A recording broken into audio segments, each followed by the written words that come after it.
Okie dokie, I believe we are all the way live. Hello and welcome to my graveyard. I am your host of the evening, the Cemetery Man from Salem, Mass. Always taking names, kicking candy ass, live and in living color here with you on Grande's Graveyard. Welcome back to another edition of the show, ladies and gentlemen, where tonight we celebrate, in my opinion, horror's greatest mind, horror's greatest imagination. And the man I'm talking to you about tonight is none other than Mr. Clive Barker. Yes, Clive Barker, who I have just a huge fan of, and I'm very excited to do this show here tonight. This is one that it's a long time in the making. I don't know why or for what reason I have not talked about Clive Barker exclusively in an episode yet. And I wanted to make it a special. I wanted to make it something a little bit different where we won't just be reviewing his movies, which we will be reviewing some of them. Of course, his directorial debut and his most infamous in the original Hellraiser. I have this gold-plated VHS that I watched in show preparation for this. And then, of course, who could forget his follow-up, his incredible follow-up, in my humble opinion, in Nightbreed from 1990. So I'm very excited to talk about this. And also, I'll be throwing in a literary review. Yes, ladies and gentlemen, I did some literary reading show prep for the Graveyard this week where I read his short story, The Madonna. So I know I was keeping people in suspense a little bit. Which short story was it going to pick? Which one was it going to be? I know some people were, Weave World? I'm like, dude, Weave World is so long. I don't have time to read Weave World in a week. I'd have to quit my job, and I still don't think I'd have enough fucking time to finish Weave World again. I love that book. Love Hellbound Heart, love the Scarlet Gospels. I'm a big fan of Clive Barker's work, but I figured what better way for Grande's Graveyard to touch on and review some of his literary work than to take one of his shorts from the famous and infamous Books of Blood series, which had 6 volumes. I picked The Madonna, which is in volume number 5. I don't know if people have these at home, but it was such a treat going back to actually reading a Clive Barker tale as opposed to just watching another film. That's why Lord of Illusions was left out. I don't dislike Lord of Illusions. I just was like, you know what? I don't want to just do all of his films. Why don't I do one of his literary short stories? And The Madonna was the one I picked. And it is an absolutely wild tale. Let me tell you, I hope that you guys haven't heard of it or read it or know anything about it, because it is going to blow your goddamn mind. So I'm very excited about that. We got some people in the house. Miss C is here. Ciao, Grande and friends. Welcome, Miss C. Hope all is well with you. Miss C was checking out my Candyman special, which we did almost exactly a year ago, maybe even a little bit over a year ago, because she was like, you're talking Clive Barker and not Candyman, not The Forbidden, which was the short story that Candyman went on to become when it became a film by Bernard Rose. And I was like, I love Candyman, but we actually already did a special on the series. So if you guys are interested in that, want to know my thoughts on that, me and Don Belleville, we did an awesome review series episode on the Candyman movie. So there won't be any Candyman discussion here tonight. Hello, everyone. Aiden Babber's in the house. James Abernathy's here. Good evening, everyone. Good evening, my friend, all the way from the UK. Hey, man. We're talking Clive Barker tonight. He's born and raised in Liverpool. So very cool stuff here. It's the Martin Scorsese of YouTube, John Grande, only on the Graveyard. The Martin Scorsese. That is pretty funny. Well, hey, I'll tell you what. Martin Scorsese and me do have a new film, both releasing in the same month, a week apart. Now, is that cool or not? I mean, really cool stuff. Of course, I guess Miss C is referring to Down by the Bay, which I am fucking astonished has over 1,000 fucking views in less than a week. I think by midnight tonight, that'll be exactly the 1 week mark. And we're over, I think we're like 1.1 thousand views. So that is really fucking cool. There's been some really kind people to review it. Matt from Rambo Rap for Life, he reviewed the Down by the Bay shorts. So cool that he did. There was a complete stranger, one half of the Two Bearded Losers podcast, which I know Eric. I'm familiar with Eric. I love Eric. He's a good guy. The other guy, he reviewed my short, not knowing who the fuck I was, on his like 31 Days of Horror, and he really put it over. He was like, dude, they should show this before like a bigger horror movie in theaters. And I was like, dude, this is the ultimate compliment, because I don't know you, you don't know me. Like, we don't know each other. And he felt compelled to put it over. So that to me was like one of the most humbling things I heard all week. And Dante Tomaselli, who's an independent filmmaker, I've talked about some of his films on here. He reached out to me. I mean, there's been a few people that I was like, never thought would have reached out. So humbled for the response for Down by the Bay. It really means a lot. And it's just absolutely surreal right now. It really is. Sean Blue is here. Good evening, Graveyard crew. Sean Blue and Juno did their top 5 Halloween horror picks last night. It was an awesome little video. I actually had to take a call from my father by the time they were on like their number 4 pick. So I missed the rest of the show. I'd like to catch the rest of that tomorrow on my break from lunch, but I hope all is well with you, Sean. Clive Barker is easily one of my top 5 writers ever. Man, all around is just one of the great. I think he's the greatest mind horror ever had. We'll get into why I think that. And it's not just for his films. Like, it's so weird. Like, the guy only directed 3 movies. His writing is just some of the fucking best stuff you've ever seen. I mean, I really truly believe he's one of the greatest writers of all time. Like, I will go that far into saying that. I think he's just incredible. People saying hi, Rawhead Rex, which I know Clive Barker himself hated. Sort of a guilty pleasure for me. I don't love it. I don't hate it.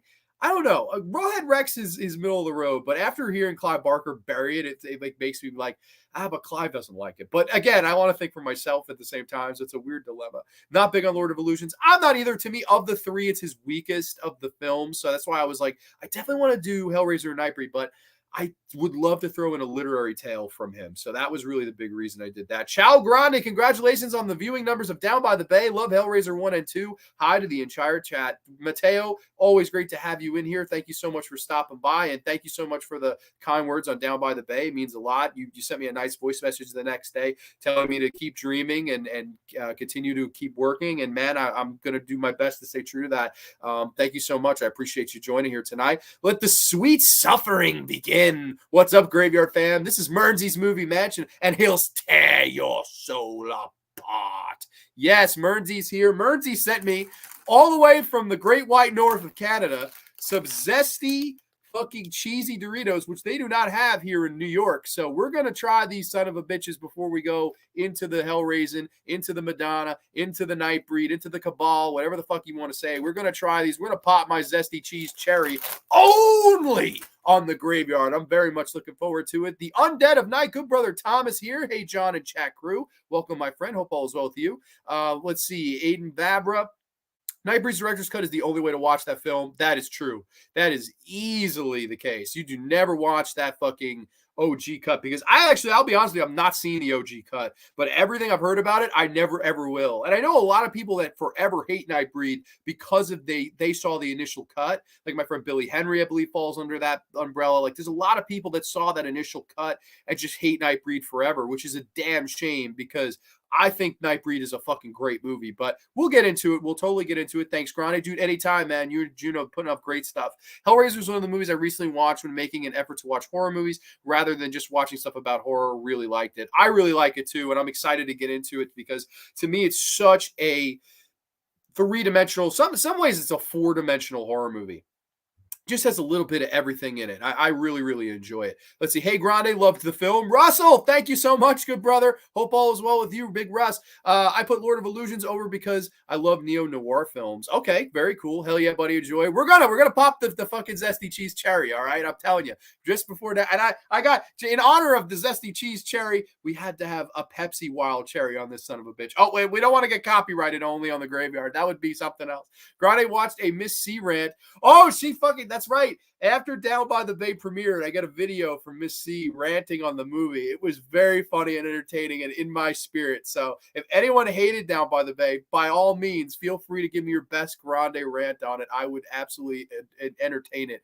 Canadian munchies are the best. Well, we're about to find out, Russ. We're about to find out how good these munchies are. I'm excited. Mary Rodriguez is in the house. What in the fantasy football is going on here? Mary was just talking to me. Mary was not feeling well over the past couple of days, so Mary's got her voice back. Mary's doing good. Good to hear from you, Mary. Happy to have you only on the Graveyard here tonight. And this is going to be a very fun show. So thank you so much for dropping by. I don't like the OG Nightbreed theatrical cut. Studio messed up that film. They did. And we'll get into that. And oh my God, will we get into the release from Shout Factory? Do you want to know why? People want to know why I always give Shout Factory a hard time. It's because of this. And you will absolutely, if you don't see eye to eye with me on and why I don't like those motherfuckers, listen to the story I have to say about them when we do this, and man, you are going to be absolutely fucking flabbergasted.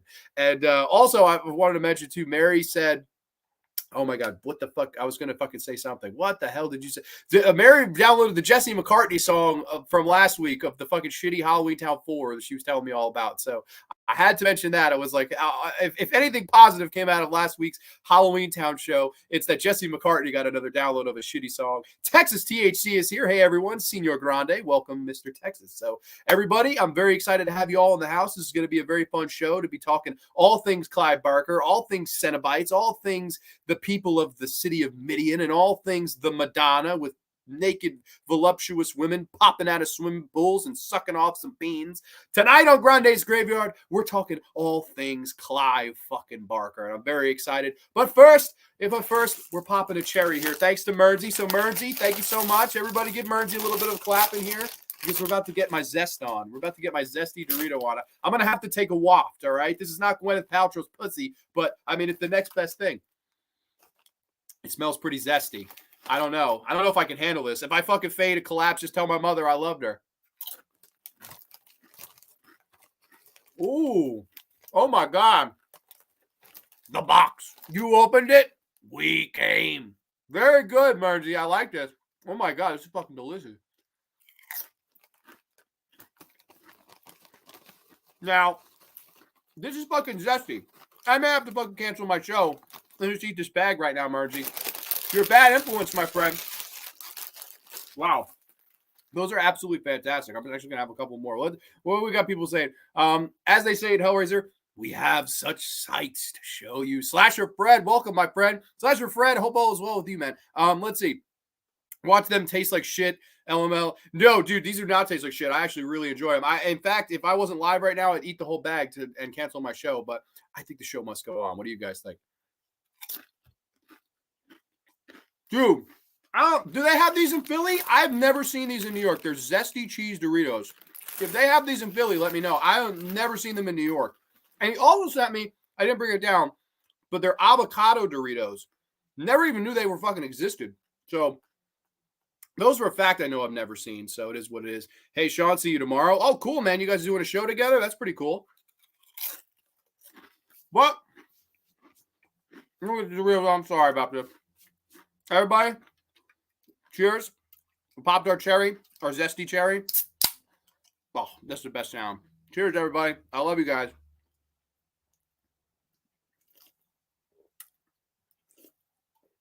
All right. Sorry about that. I needed my snack time. Easy Grande. Don't want to lose your voice before the show starts. Well, nah, cancel it for Doritos. I've seen them in Philly. Oh, really? Okay. You have seen them in fuck. I've never seen them here. Oh, Dude, I saw Night of the Demons last Friday night on the big screen, 35 millimeter, alongside Friday the 13th Part 5. And like nobody showed up. I dressed up as Roy from Part 5 and took pictures with people. It was like free Comic-Con. It was so much fun. But I don't know. I don't know why. For some reason, that those two movies didn't draw together. Probably because people hate Part 5. But yeah, no, it was a lot of fun. It was a lot of fun. But everybody, all right, we're going to get underway with, of course, Clive Barker's directorial debut. I'll say a little bit about Clive Barker before we get up to Hellraiser. Grande's popping cherries only on the Graveyard. Dude, you got to be popping some zesty cheese cherries, all right? I mean, what else is there to like?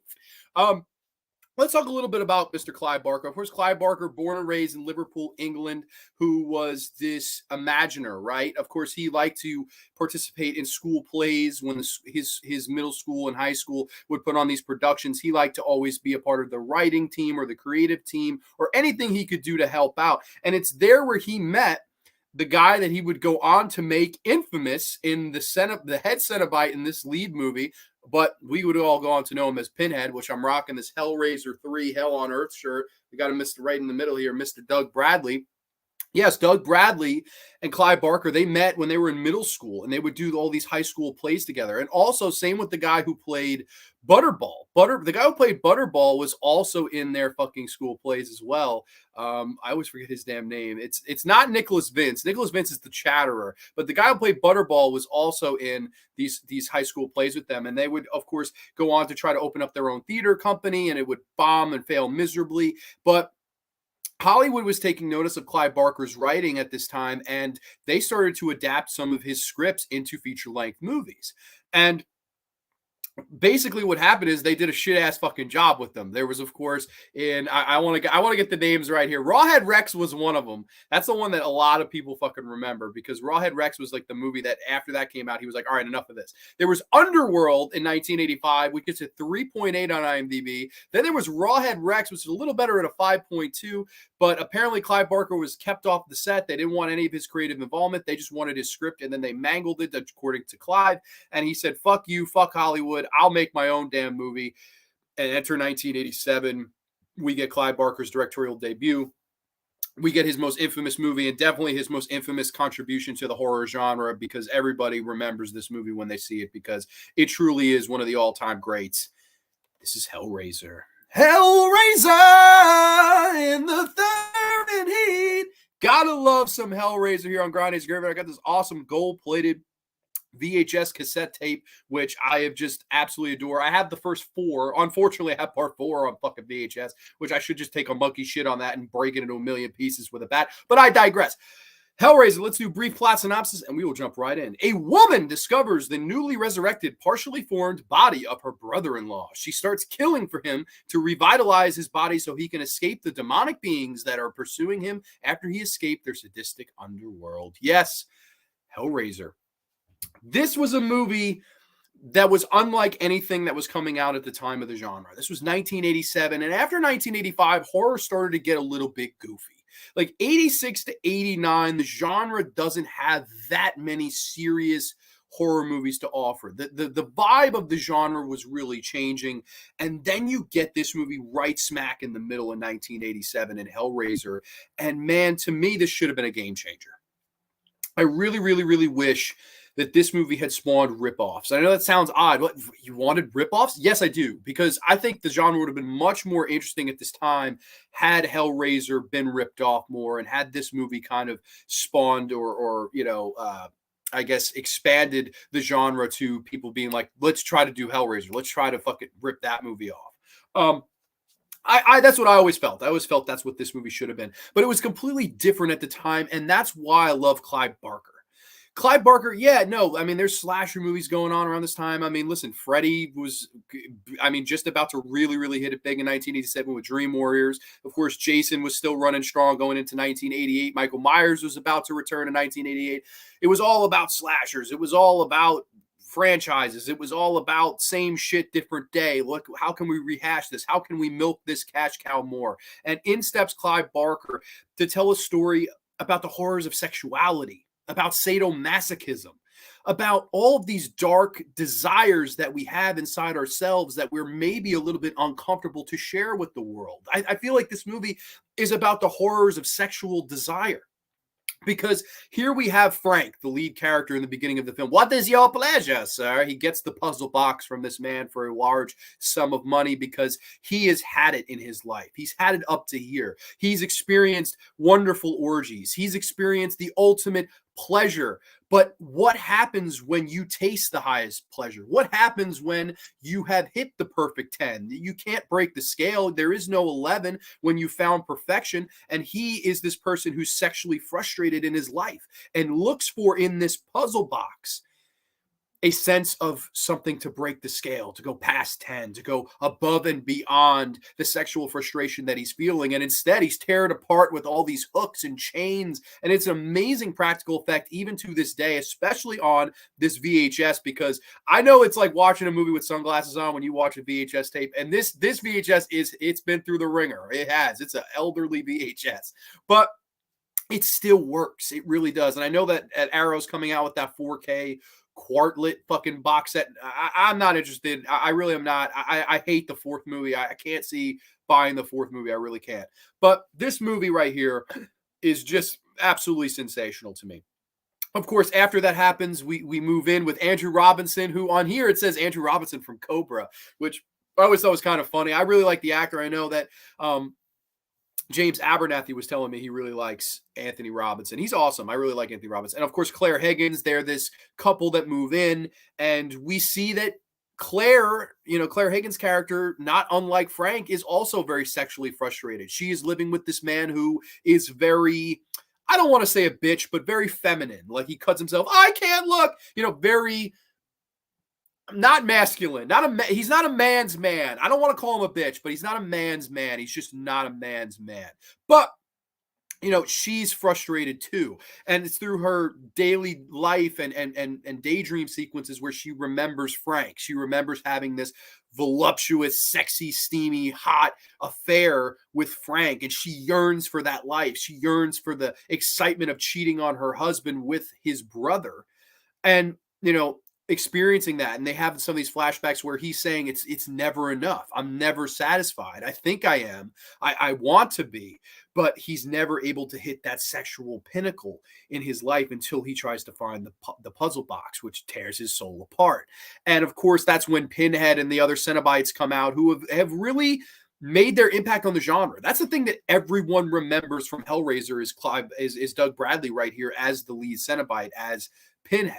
And of course, the Chatterer and the female Cenobite and Butterball, and they're just so iconic looking. And the way that, Clive Barker had them dressed all the way down to the, tight leather and, almost like latex in a way. The fucking sadomasochistic outfits, really fucking cutting edge at that time. In 1987, if I saw this in 1987, I would be like, what the fuck, man?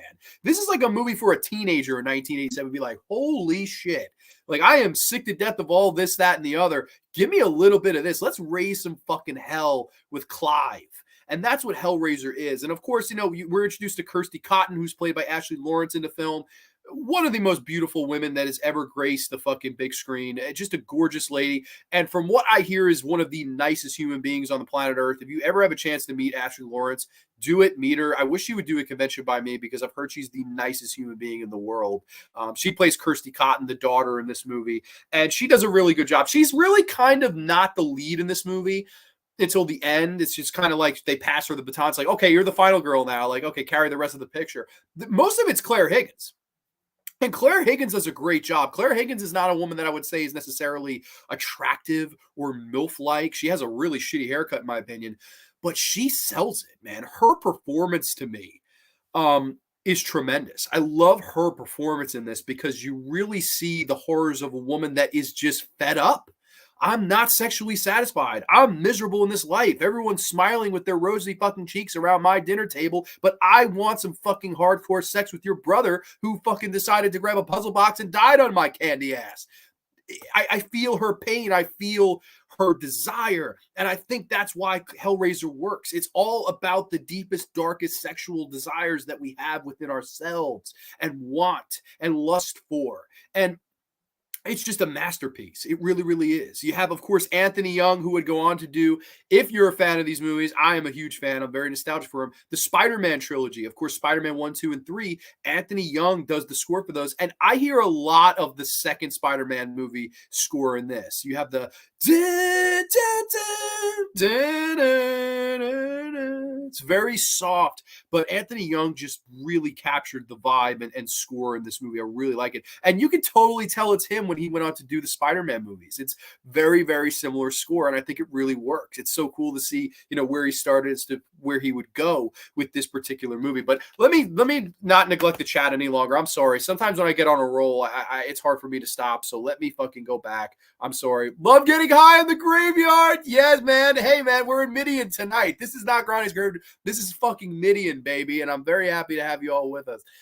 In the original Hellraiser, I think that Frank Cotton is the main bad guy because he lists. Yes, definitely. Listen, you can look at the Cenobites as the villains, but they're really only doing their due diligence at the end of the day. I agree. I think Frank Cotton is totally the villain. And of course, Claire Higgins too. But, her motives, even her motives, are done out of love.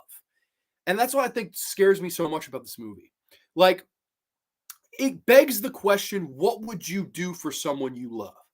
Would you murder innocent people? Would you seduce innocent people? Would you beat them over the head with a hammer again and again and again so your, past dead lover can start growing his skin back? Would you do that? Would you do it? If you love the person well enough, would you? Would you reach that darkness inside yourself? That's the question Clive Barker poses you as a viewer, and it's very fucking scary because I think more so than not, the answer would be yes for people. I really do. I think if you really love somebody that much and you really are yearning for somebody that much, I think the limits of what you would do for them, whether it be killing, whether it be, brutally beating somebody with a hammer, I don't think they have any limits, man. I really don't. I really, really believe that. The Midnight Meat Train, I'm not covering that story or the movie with Bradley Cooper, but I like the story a lot. I really do. That's his take on my sense of the land in New York, baby. That's Clive Barker's commentary on New York, and I love that story. So definitely one day, maybe we'll do a Clive Barker part 2 where I do more of the Books of Blood. I'm very excited to talk about the Madonna. I've never done anything literary reviewed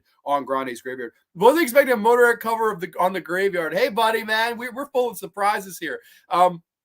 Helping resurrecting him, sure. Hit that like, everyone. Thank you so much. Undead 67 Motorhead fan. Yes, Ozzy did this too, right? Didn't Ozzy do Hellraiser? Didn't he cover Hellraiser? I love both versions. Lemmy lives. Honestly, rest in peace, Lemmy, because Lemmy's the man. Original VHS copy of Hellraiser. Yes, sir. This is gold plated from 1988, I believe. I know the movie's from 87, but I think the VHS came out 88. Does it say on here? No, I'm sorry, 1990. This VHS is from. So very cool. I have the second one, third one, and fourth one too. The second one's gold plated as well. Mateo, yes, rest in pepperonis. Mayan is here. Ciao, Mayan. Hope all is well with you. Hellraiser is definitely in my top 5 horror films, and I love the script of that film. Great filmmaking and acting from the cast. Definitely a masterpiece in my opinion. I couldn't agree more. I really couldn't agree more. I think that's a great summary. Between the score and the sound, it created a fantastic atmosphere. Yes, it did. And I would love to add upon that because the practical makeup effects, when Frank is being reborn or reignited, if you will, that stuff is some of the best special makeup effects you've ever seen. I really, really believe that. To this day, that is some of the best special effects makeup work. And it's not like they had, $30 million to make this movie. This was not that high of a budget of a film. I mean, I could tell you right now that the budget, and I should have been prepared with this. Sorry, I'm just going to have to cheat and look it up. It was £1 million. So yeah, £1 million was the budget of this movie. That is fucking nothing. So, in my opinion, the special makeup effects are absolutely incredible. Considering they weren't with a Tom Savini at the time, they weren't with anybody that was like gigantic. But man, this guy did a great job. Can we say that Julia is one of the biggest bitches in horror cinema? I really think so. Absolutely, she's a big bitch. But I will also say this: I understand her motive. I really do. I think Frank is the biggest bitch in the movie. I think he's the biggest piece of shit in the movie. But man, she's a close second. She really is. She's awful, man. You just want her to get the worst fucking comeuppance. And then of course she is the big villain in the next movie, which is I really like Hellraiser 2 as well. Even though we're not talking about that one tonight. Doug Bradley is a Wrong Turn sequel playing the sick dad. That's right. He's in Wrong Turn 5. Which I forgot the subtitle to, but it's a piece of fucking garbage. Don't watch it. Hey, man, love, hell yeah. The story of Hellraiser truly feels timeless, and at times it truly feels, besides the charming late 80s style, it didn't fit the era. It doesn't really fit any era. That's, I think, the thing with Clive is he is such a unique imagination and mind for this. He really is. I couldn't quite compare his style to anyone else's. Clive Barker is really in a league of his own when it comes to these type of tales. To me, I was telling Mernsy this the other night. Imagine how comfortable you'd have to be to share your sexual darkest desires and fantasies and things like that, and then make a film about it. There's bravery, there's cojones, and then there's that. That's everyone has shit they want to keep to themselves, and usually sexual desire is one of them. But he's just listen, no, this is how I'm feeling, man. This is how I feel, and this is what I want to say. And I mean, he says it so well. I just think I really think the world of Clive Barker. If you ever see one of the video sequels, which has Ashley Lawrence, it has a very shocking twist. That's right. That's Hellraiser 6 Hellseeker, if I'm not mistaken, and I don't believe I am, because I have watched all the Hellraiser movies, believe it or not. And man, if you wanted Grande rants after part 3, you would get a ton of them, because those fucking movies, holy shit. But Hellraiser Deader is one of the most boring fucking movies I've ever seen. It's about a fucking death cult. I can't. If I start going on that, it is holy fucking shit. Rick Bota stinks, okay? That guy stinks. Let's see. Oh, yeah, a lot of heavy themes in there. Lust and desire, you reap what you sow. Of course, yeah, that's a big one in horror. Frank and Julia were the true villains of that first film. Absolutely, and they did a great job. Jesus, what? I love that as the hooks are tearing him apart. Very, very cool. Let me help with Ozzy with songs. Okay, there you go. Great writing. Come to Daddy. Who's your favorite Cenobite? Butterball. Give me fucking Butterball. Butterball's my guy. Him, and then the second greatest Cenobite is in this movie. I don't know. Is he on here? I don't know if he's on here. He is. He is fucking on here. Hold on. This motherfucker. The fucking CD throwing Cenobite is some of the funniest shit I've ever seen. We're throwing floppy disks and it's like hitting people with like going into their fucking skulls. That is some of the funniest shit I've ever seen in a film. Like, I can't believe they actually did that. And then you have the camera Cenobite. You ready for your big close up, Joey? I mean, what the fuck? That movie is wild. I love the final shot of Hellraiser back where we started. The cycle will never end. Of course. Yeah. What is your pleasure, sir? There's an animated video for Hellraiser YouTube with Ozzy and Lemmy on YouTube. That is fucking awesome. We're going to have to check that out after the show. But get a little bit more into this one and like my thoughts on, some of the iconic scenes. Of course, you do have, some really interesting scenes with the Come to Daddy where, Ashley Lawrence finally figures out what's going on and what Claire Higgins and Frank are doing. And, she throws the box out the window and she's kind of running to get it. And she knows all this horrible things are going to start. And he's kind of lusting for his own niece. He's, oh, you've grown. So you have a little bit of incestual stuff, very uncomfortable themes. These are not, in 1987, it's not really what you were seeing. I think that's why Clive Barker's Hellraiser made so much fucking noise. It really was not what we were seeing. And even to this day feels groundbreaking in a way. That's hard to do. That's so hard to do, but he nailed it, man. He really did it. And of course, some of the scenes where she's in the hospital and you see these great practical monsters, which were only the cutting surface to what you would go on to see in a movie like this, where he just really let the imagination go wild with the monsters and the designs and the creatures and all of that stuff.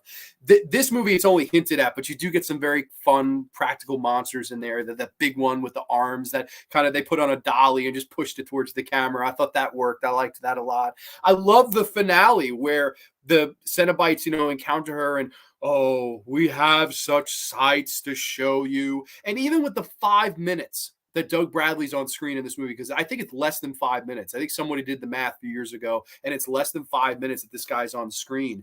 He made a presence and impact that was remembered forever. And that's so hard to do because we don't really remember Hellraiser Hellworld. We don't really remember Hellraiser Hellseeker. We don't really remember Hellraiser, Bloodline or Hellraiser Inferno or Hellraiser fucking Deader. We don't remember those movies. We remember Doug Bradley. Doug Bradley, in less than 5 minutes, became a horror icon overnight. And man, I'm so happy for Doug Bradley because he's just a great guy, great actor. I actually know plenty of people that have met him, and he's one of a few guys. He'll sign for free. He'll fucking, if you want a picture, I think you have to buy something from the table, but if you want like an autograph or a selfie with him, it's completely free. So he's old school with that. You don't see that much anymore at conventions, but I mean, the guy is awesome. And the whole finale of, the Cenobites coming and just the weird, gloomy, dark atmosphere and aesthetic in that room. It's so damn uncomfortable and unsettling. It really freaks you out and tenses you up. I love that stuff. And I love when Jesus wept. I love as they're pulling his face apart, the great practical makeup effects and pulling his ass apart. Great stuff. I see Aiden mentions the dream sequence. Thank you so much. I almost forgot about that. That dream sequence is incredible with all of these like fluffy feathers, I guess, falling on the bed. It feels like something out of a Nightmare on Elm Street. It's a better dream sequence than anything in Nightmare on Elm Street Dream Warriors. I know, throw your fucking pitchforks at me. But I do believe that. I love that dream sequence. She wakes up in like a cold sweat and, her I guess, man friend. I don't know if they're really boyfriend and girlfriend. They're kind of are, but they're not because he's not in the second movie at all. That random fucking guy that does get to make out with her. So good for him. He kind of wakes up in a cold sweat too, like they're dreaming at the same time, almost as if to insinuate they were dreaming the same thing. Really cool. I love that dream sequence. Thank you so much for mentioning that because I almost forgot it. Pinhead is hot. He could get it just saying, holy shit, Miss C, would you let him tear your soul apart? Miss C's like, I'd let him tear more than my soul apart. In Bride of Chucky, it has a reference to Hellraiser when the nails fall on the Chief Kincaid's face, and Chucky says, that looks familiar. Yep, that's right. Slasher Fred. Yeah, no, that's a great callback to this. But to me, I think a great film debut and to me, a great middle finger from Clive Barker. A big fuck you to all of the fucking bad studios that were taking his movies and stories and not doing their best with him and not doing their best with, the stories that he provided, because this is a movie that once he steps into the director's chair, it just comes out and it's a fucking masterpiece. It really, really is. Like, I love Hellraiser. To me, it's a 10 out of 10. I love this movie. To me, one of the great horror movies of the 1980s and the best horror movie of 1987. If I ever did I know I did a show on like 1983 horror. If I ever did one in 87, I would definitely have this one at the number one slot. Love this movie. I did a red pill, blue pill, and this was in the 1987 pill. And a lot of people took that pill. So that was very cool. If you had to choose Candyman or Hellraiser, I love Candyman too, don't get me wrong. And I actually had quite a few people reach out to me with the Down by the Bay and be like, was this like your telling of Candyman? Because it is an urban legend story. And, it's about this urban legend and stuff like that. Like, I was like, oh, yeah, I mean, maybe. Like, wasn't going for that. But a few people, more than one person was like, Candyman? I was like, sure. I mean, I love Candyman. I would say Hellraiser for me. It's a slam dunk. I just think Hellraiser has so much to say about sexuality. I find the horrors of sexuality so fucking interesting and unique. Like, nobody was telling that type of story at that time. But don't get me wrong, Candyman's damn good too. I think Candyman's great. I think both those movies are fantastic. Really, really good stuff. If you were to say like Tony Todd versus Doug Bradley, I would say Tony Todd. I love Tony Todd as an actor. I think he's just one of the best. I'm almost afraid to ask how you feel about Pinhead getting Yitz. And that piece of crap remake, yeah, I know in the books he was described as neither a male or a female. Well, I know in the Scarlet Gospels it became a female. I believe that was what they did with the character. I didn't hate the remake at all. I really, really didn't. I think the issue with that, if I had an issue, would be rewatchability. I've never had the desire to rewatch it. So that's probably the biggest issue I have with that remake.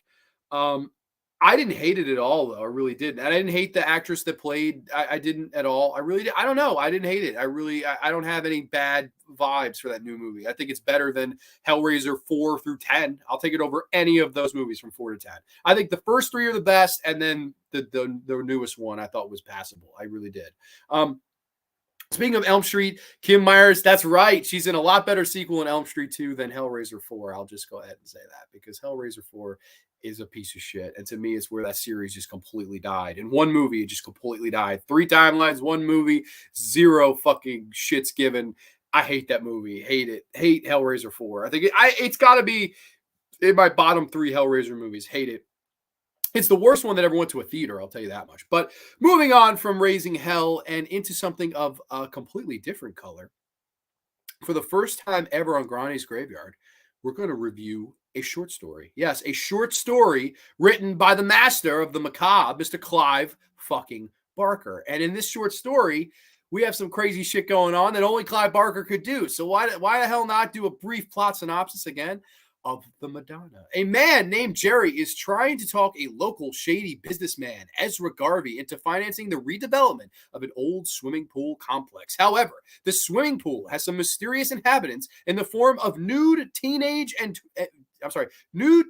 women who flee should Jerry or his would-be financial backer encounter him. Yes, the Madonna. Yes, the Madonna.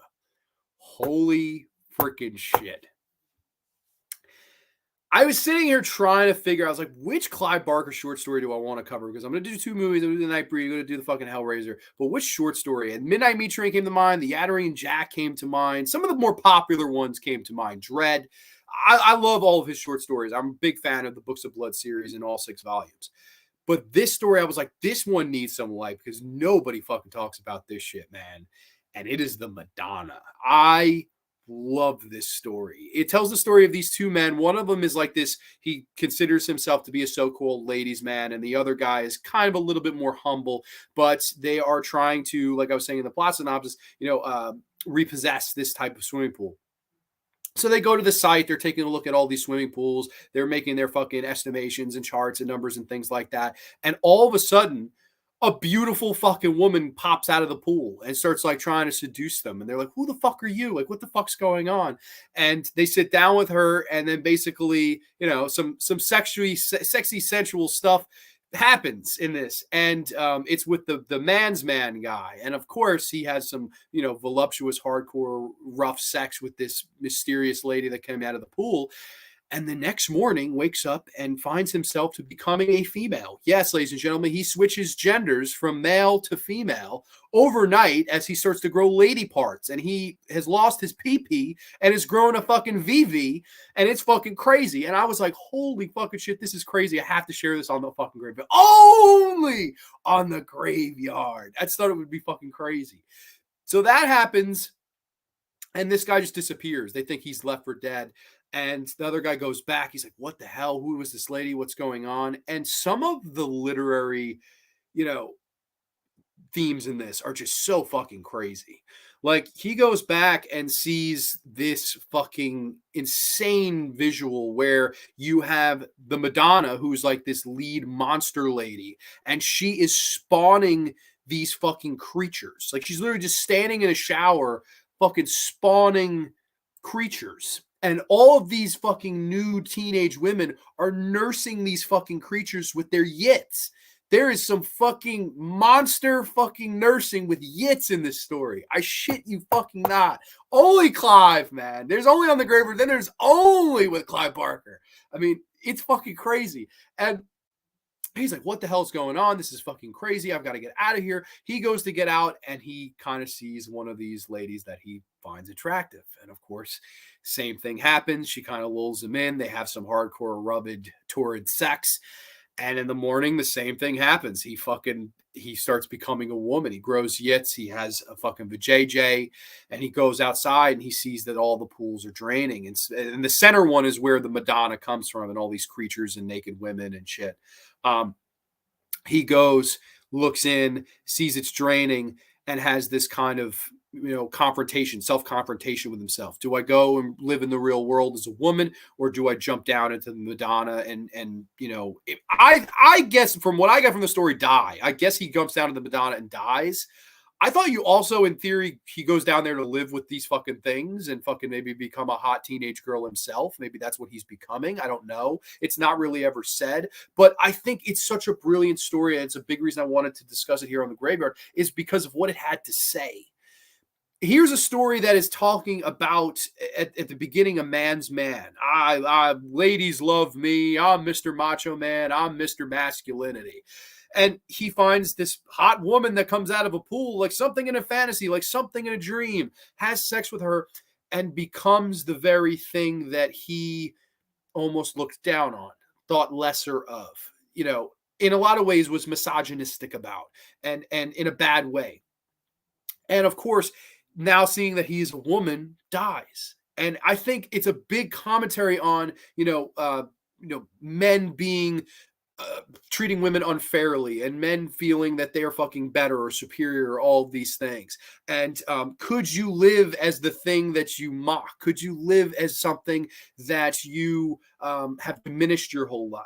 And I thought it was such an interesting story from Clive. I was like, what an interesting fucking tale. And I thought that ending was up to so much interpretation.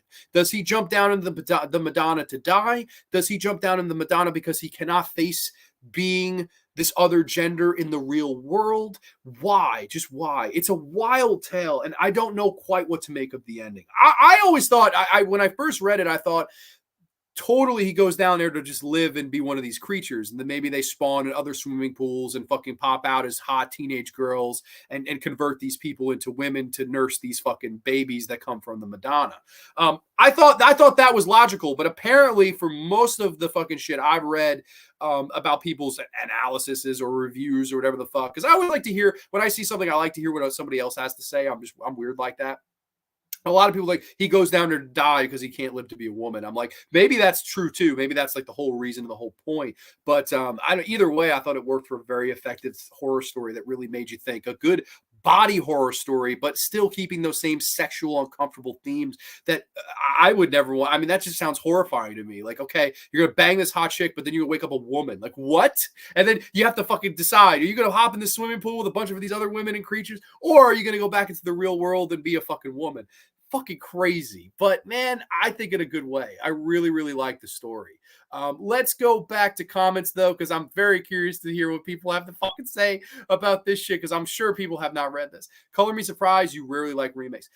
Yeah, no, definitely I don't. It's nothing compared to the original movie. There's no doubt about it. But to say it was a bad movie, to say it was one of the worst remakes, there's no way.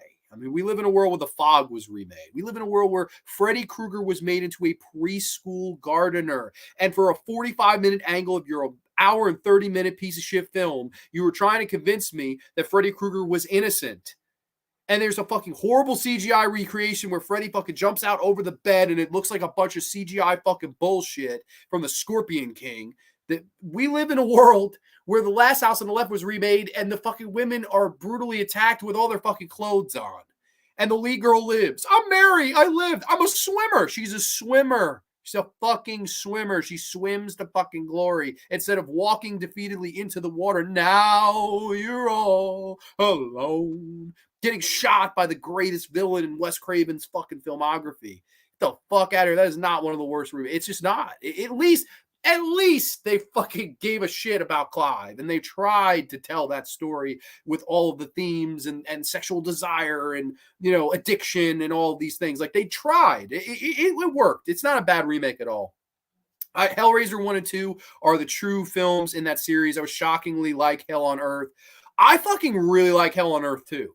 To me, Hell on Earth is their big attempt to make him Freddy. Like I really believe that Miramax, I believe it was at the time, Miramax bought it and were like, we've got to make him the next Freddy because they're all gone. Freddy was dead by 91. Jason was going to hell in 93. Michael Myers was on his 6-year hiatus from 89 to 96 with The Revenge of Michael Myers Part 5 and The Curse of Michael Myers Part 6, respectively. I think they were like, this is our window. Let's try to make Pinhead the next big fucking horror icon. And they really went over the top with it. Like, you know, like the I am the way and this and the whole spiel he gives to that woman with the fucking, oh my God, I love that spiel where the other, Carrie, the other is to the key to dreams. I love that. To me, that's the best scene in any Hellraiser movie is when he talks. I think the actress Paula something. He talks her back into the room. She's about to leave, and he talks her back into the room. It's one of the best performances I've ever seen in any movie. It's just, it's Doug Bradley 101. I was surprised by the remake. It was okay, much better than I thought it would be. It doesn't have much rewatch value, though. I feel the exact same way. I've not rewatched it. That's the issue. Like, I've rewatched Hellraisers 1 through 3 a bunch of times. I just, to this day, haven't had a desire to go back and rewatch that. Granted, it's only been a year. It was last October, I think early October, where the Hellraiser remake came out. I just have not had the desire to, okay, I want to rewatch it again. Like, I just haven't. But I thought it was damn good. How are you so fast with your answers, Grande? Well, I don't know. I think I'm a veteran at this. I love doing this, man. I really do. I love doing Grande's Graveyard. This is like my favorite thing to do, so I very much love it. Hellbound! Look at this. Love Clive Barker. Well, with a name like Hellbound, I hope so. Hellbound is an awesome channel. Really love his style, man. Great content creator. If you haven't checked out Hellbound stuff, very cool guy. He has a much more professional and like high-techy setup. I really enjoy his thoughts on films. I think he's good friends with Corey. Great guy. I really like his content. So shout out to you, Hellbound, if you're still here. If you stuck around through all the fucking yitty sucking and fucking, you know, gender swaps, if you stuck around. If not, understand. Hey, Hellbound. Clive Barker. I am a fan. Adventures of Mel Mel. I have not ever seen you on the Graveyard, so I will welcome you to the Graveyard, my friend. Hope all is well with you. I wonder if you're a big Clive Barker fan, have you read the Madonna? Any thoughts on the Madonna? I'd love to hear it. The Madonna pool party. God damn it. Yeah, why not? I mean, I wonder if the actual Madonna has heard of this fucking story. I would love to know. Not the PP for a VV. That's what happens in this shit, man. This is exactly what happened with Yitz. Yeah, oh my God. You guys want to hear a funny story about Down by the Bay? I had a couple of people who didn't like it, which is totally fine. And like, I'm very glad that people were very honest with me about it. Had a couple people tell me at the end of Down by the Bay, they're like, I thought it was the same girl. Like, they didn't know I did the whole switcheroo with one girl to the other. They were like, oh, they looked a lot alike. And my friend, he was like, well, how am I supposed to tell them apart? What the fuck, man? He was like, you know, and I said, I just swiftly, without fucking missing a beat, I was like, look at their yits. One of them has fucking giant yits and the other one doesn't. It's like, that's how you tell them apart. And we were crying, laughing. He was like, oh my God. It was like, look at the yits. And it's the fucking, I don't know. That's the thing now. I probably ruined that for everybody. Everyone's probably like, oh my God, you just ruined the ending of your own fucking short. But I don't know. It is what it is. Clive Barker is truly a bloody genius. I agree. He is a bloody fucking genius. The Madonna, what a wonderful story. And could only come from the mind of Clive Barker. I agree with that. Hey, John, what year was the story was released? The greatest year in horror's history, my friend. 1985, the greatest year in horror's history. Love the story. It's Books of Blood, volume number 5, which I believe also has the story of the Forbidden, which ultimately becomes the Candyman story. So easily to be overshadowed there. I wanted to go as obscure with the literary review as I could. I was like, I want to pick a really obscure one, and that's really why I went with the Madonna. I thought the idea was great. One thing you can count on in almost all Clive Barker stories is every bodily fluid will be mentioned. That is the truth. I'm absolutely the truth, man. I I think his horror sense is so like, how outgoing is that? Like, I would never be comfortable I would be like, my mom might see this. Like my fucking sister might see it. Like, I don't know. I think that's the way I think. Like, it's maybe I shouldn't, but it's just I love his bravery. He doesn't give a fuck. And the sad thing is, man, his parents were never supportive. His parents were not supportive of his dream, were not supportive of his writing. They thought it was fucking weird, which is a damn shame because if my fucking son's Clive Barker, I'm encouraging that motherfucker all the way to the fucking pay window. I mean, that's what you got to do. The guy was just so great and ahead of his time, but unfortunately, they just didn't support him in his dreams, man. That's that. There's some horror in that. I really wish he would have wrote a story, about that. But maybe instead of the bodily fluids, maybe that was too close to home. And of course, famous thing about Clive Barker, he is a homosexual. He's gay. So that's another thing with there. Like to me, the whole story about the Madonna and these men turning into women. I don't know if a straight man writes that story. I don't know if it would work if a straight man wrote that story. I think it works because he wrote it. I really do. That is a wild fucking story. Yeah, it's the truth, but I think it's a damn good one. It's crazy how Pinhead became the poster child because he's really not in 1 and 2 that much.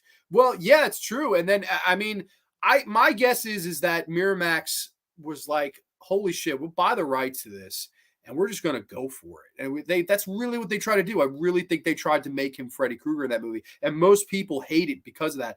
I don't hate that though. I think if I was in Miramax and I was in those same shoes and someone came to me and said, Grande, we got the rights to do a third Hellraiser movie. What do you want to do?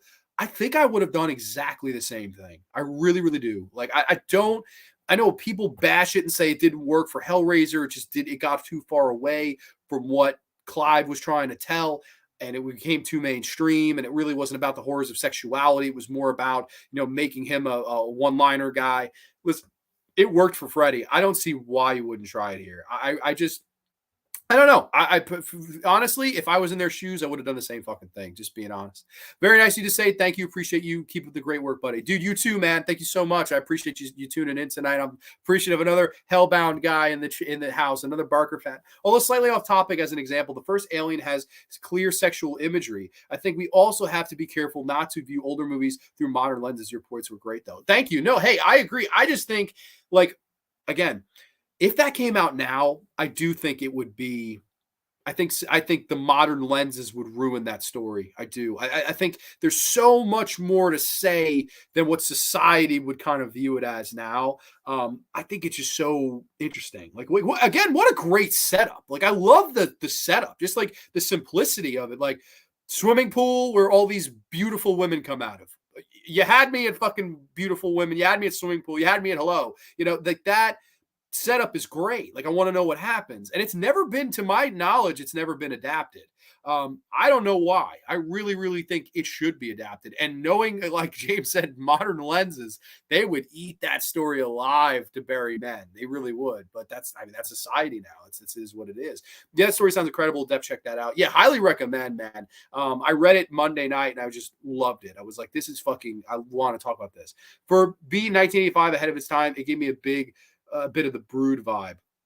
Oh, definitely. Sure. Yeah. Hey, man. Yeah, the Brood was 79. So definitely vibey of that. And it makes sense because, I mean, Cronenberg would go on to be in this film, which we're about to talk about next. I'm very, very excited for. So definitely a lot of Cronenberg in Barker. I think the two of them go together like peanut butter and jelly. Like, to me, if you watch The Brood followed by Nightbreed or Hellraiser, I think that's a great double feature. I really do.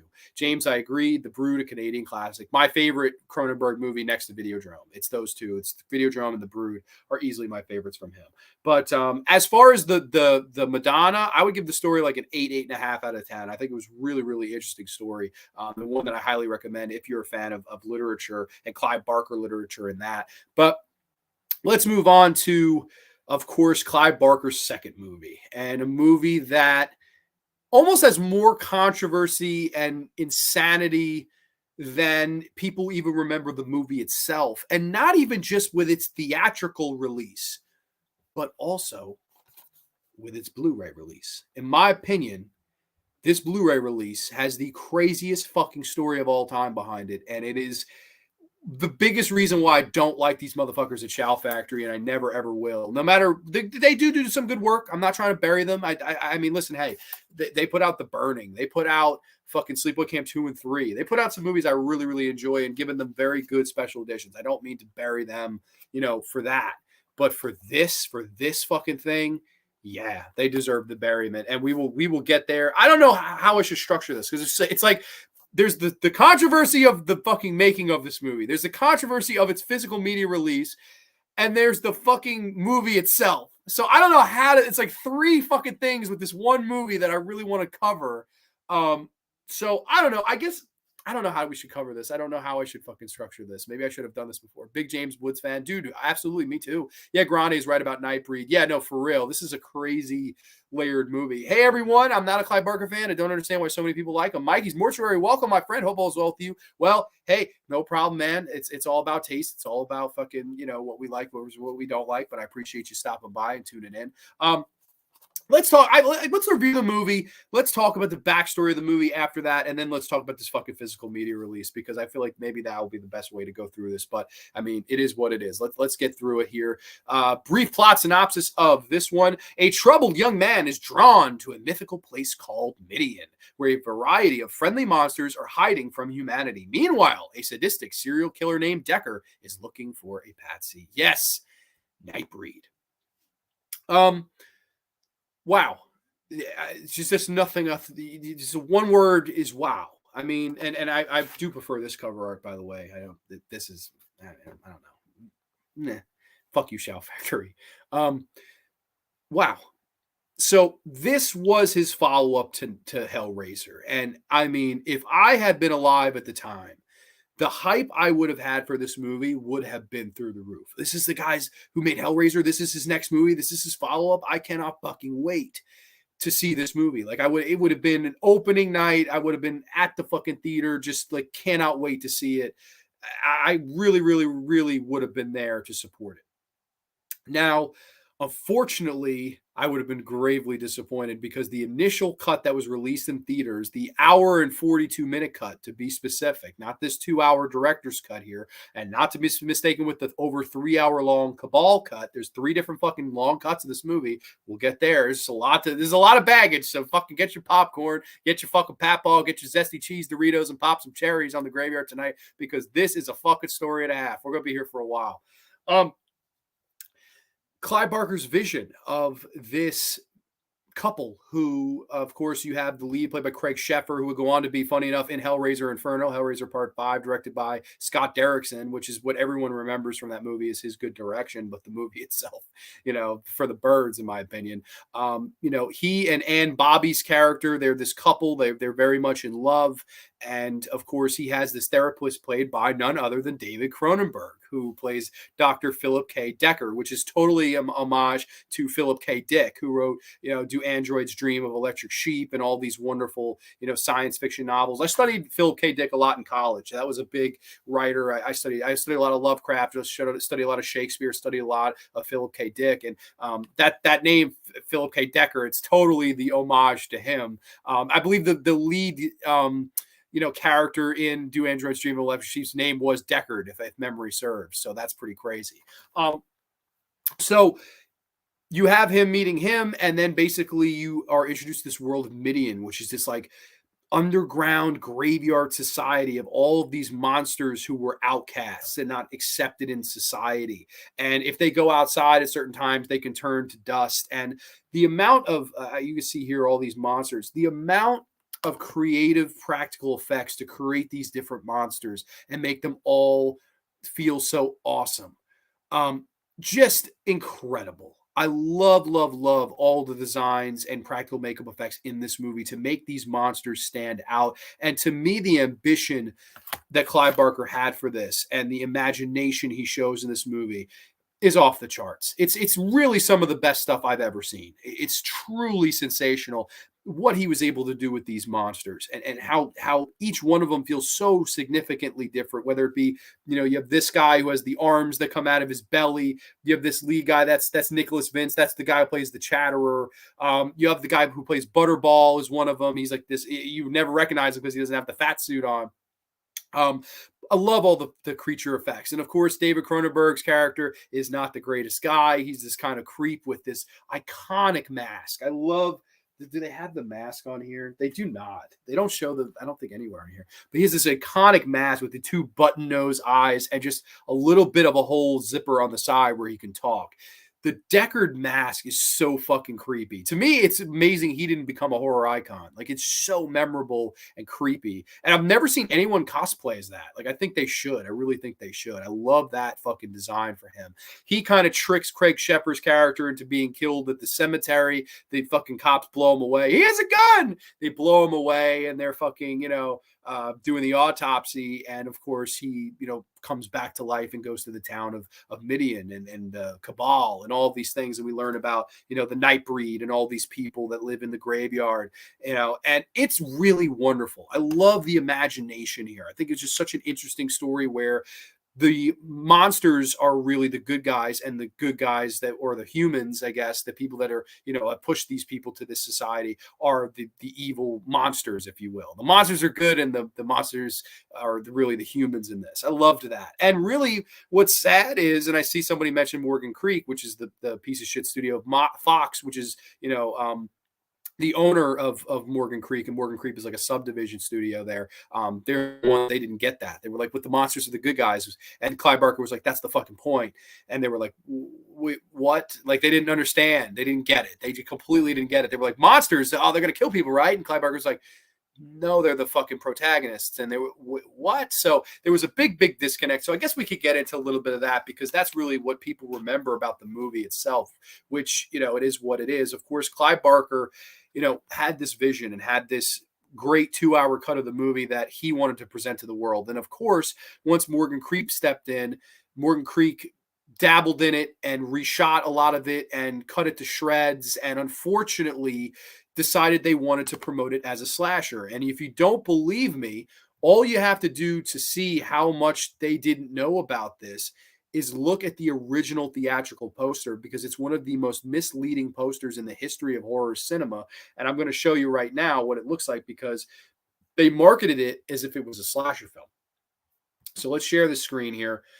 You see this poster, you think slasher movie. There's nothing here that indicates monster. There's nothing here that indicates Cabal or Nightbreed or anything that Clive Barker was trying to tell with this movie. Laurie thought she knew everything about her boyfriend. Laurie was wrong. The close-up shot on the eyes, it almost looks like, it could be, the alternate title could be A Stranger is Watching, or When a Stranger Calls, or Someone's Watching Me, or some kind of generic fucking slasher movie title, which is what they promoted this as. They promoted it as, we want another slasher movie.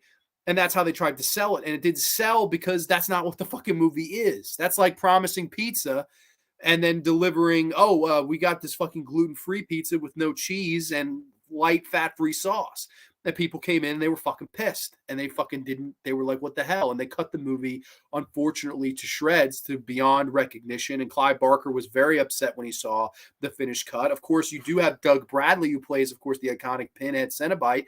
He's in this as Lylesburg, one of the wise men of almost like the Master Yoda of this fucking community.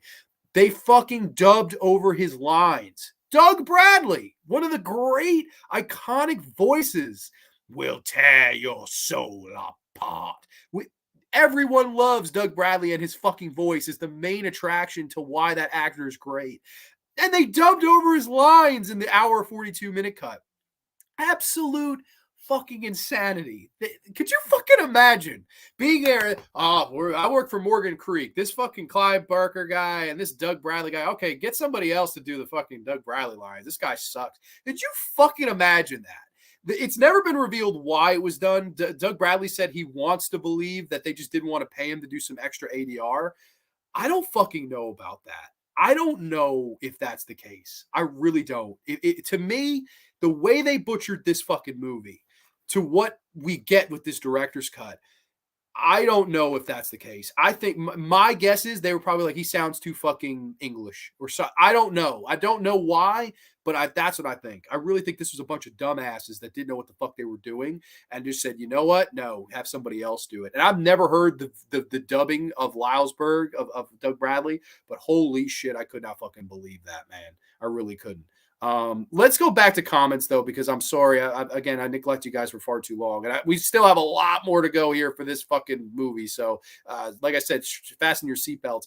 Nightbreed, hell yeah, man. Okay, awesome, man. Okay, David Cronenberg has the best mask in Nightbreed. Would love to see the slasher just with the character, dude. Same. I think my guess is they saw that, and I would have promoted that. I think honestly, David Cronenberg steals the movie in this very quiet, somber performance. He doesn't overdo it, doesn't underdo it. He's just speaking. It's just very natural, nonchalant, and it really, really works. I love his performance in this. I agree. I would love to see someone cosplay it. Like, I think it's such a good design and character look. The director's cut for Nightbreed is really made me more than a casual fan for that movie. I'm exactly in the same boat.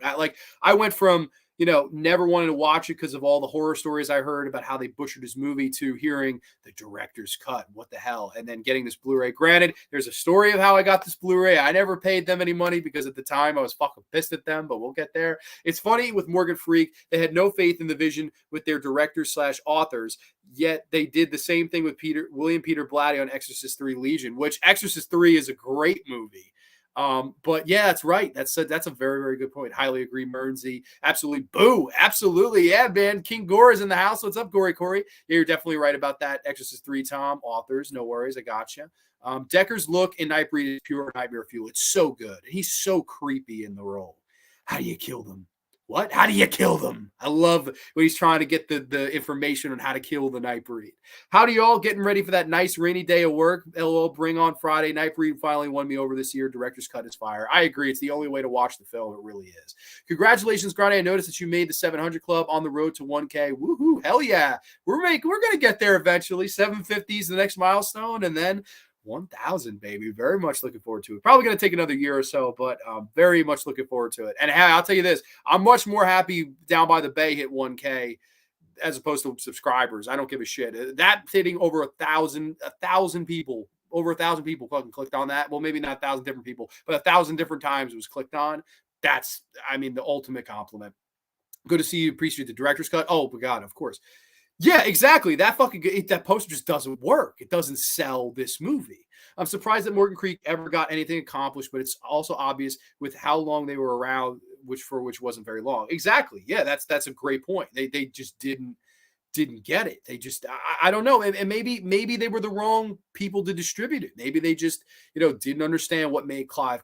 They probably were just like, we want a commercial hit. And Clive was trying to tell this imaginative story about, some of the horrors of prejudice and these people that were moved away, from the town because of what they looked like, because they were monsters, because they were different, because they didn't fit in. And they literally moved them to the town of Midian where they can be monsters and they can embrace in themselves and do all these weird dances. This feather creature lady with her yits out.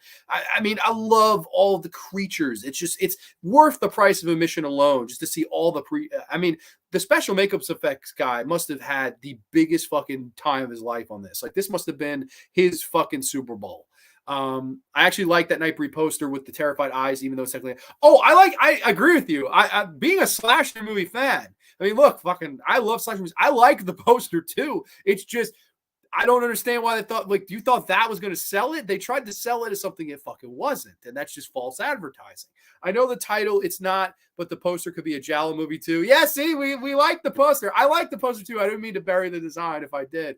I meant it just doesn't fit this movie. Like, this would have been fine. I think that's a nice I don't know. That's just me. Jonathan Schwartz is here. Hey, buddy. Gluten-free pizza with no cheese and fat-free sauce. Don't tell that to Greg. Oh, that's right, Greg. Greg can't have any gluten. But yeah, no, man. I don't know. If I was promised, a little Fredos and I was given fucking gluten-free, fat-free sauce and no cheese, I'd be fucking pissed. I almost called Morgan Freeman. Morgan Freeman are the biggest dumbasses ever. Well, we love Morgan Freeman, but Morgan Creek could fucking go fuck themselves. And well, I mean, they literally did. They went out of business. So that's like showing up to catch a predator without the pizza.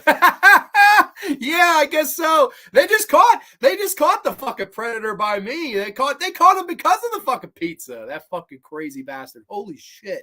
That is absolutely wild. The motherfucker lives like blocks from me. Absolutely fucking wild. You never know. Lives right next door to one of my friends. It's just such a small world.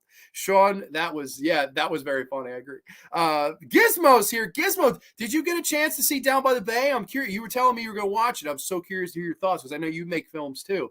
Welcome, my friend. Clive Barker's a legend, but his films need better releases. Hellraiser one of 5 films I think is the most important to get on 4K just because, well, we love Hellraiser, but I'm still living in the 240p age, which on this fucking VHS looks like 144p. Let's be honest. It looks like a bunch of shit, but I do love the movie. The movie's a 10 out of 10. Welcome, Gizmo. Nightbreed is such a masterpiece in its director's cut. I agree. The cinematography alone, but Scream Factory destroying the release of Nightbreed to not release the Cabal is just so fucked up. Well, we're going to get there, pal. That's the least fucked up thing they did of the whole release, too, which is crazy. Exorcist 3 will be my favorite film in the Exorcist series. I would agree with that. It seems like a lot of people hate David Cronenberg and Nightbreed, but I think he does a fairly... Do people hate him in it? Really? I've not heard that. I think he's the best fucking thing in it. I love his performance. He's so fucking sinister in it. Like, I love Cronenberg in the movie. Brad Dourif rules, dude. Of course, we love Brad Dourif here in the Graveyard. Grande, it's Alex. I love you. Alex, welcome to the Graveyard, my friend. Hope all is well. Alex was not a fan of Down by the Bay. Alex called me on the fucking phone to tell me how he would change some things about it, and I was so flattered with the fucking criticisms and things he would have changed, and he wants to be a part of my next movie. So, dude, thank you so much for being honest and real with me. I appreciate that. I really do. I agree. Nightbreed is so awesome because David Cronenberg was in a Clive Barker film. I don't know if you guys have seen, they have these awesome, I could probably find them. They have these awesome pictures like to promote this together. The two of them, they did like a fun photo shoot where they're holding these like alien worm babies. And me and Mernsy were joking the other night. We were like, dude, if we ever made it in the cinemas, this would be us, like us with worm babies. Yeah, here, I'll do a screen share of it because this is just too great of a picture to pass up on. Let's go here. And yeah, like, isn't that a fun fucking promotional picture? Like, here, that is so fucking awesome. I love that picture. Like, 2 horror masters holding these fucking mutant larva babies. Like, that is just so, I mean, that is just, I want to be there right then and there. I would even if I could take the picture, that would be so fucking cool. Like, I love those guys. So they're so cool. And I'm glad they got to collaborate. This was around the time where Cronenberg, funny enough, was getting away from horror. Like, Dead Ringers comes out in 88. And Naked Lunch was about to come out in, I believe, 91. I think 91 was Naked Lunch, which that was like his big step away from the genre. Dead Ringers was the last movie that had even a little bit of body horror in it, more psychological with Jeremy Irons, and really great movie. Love Dead Ringers.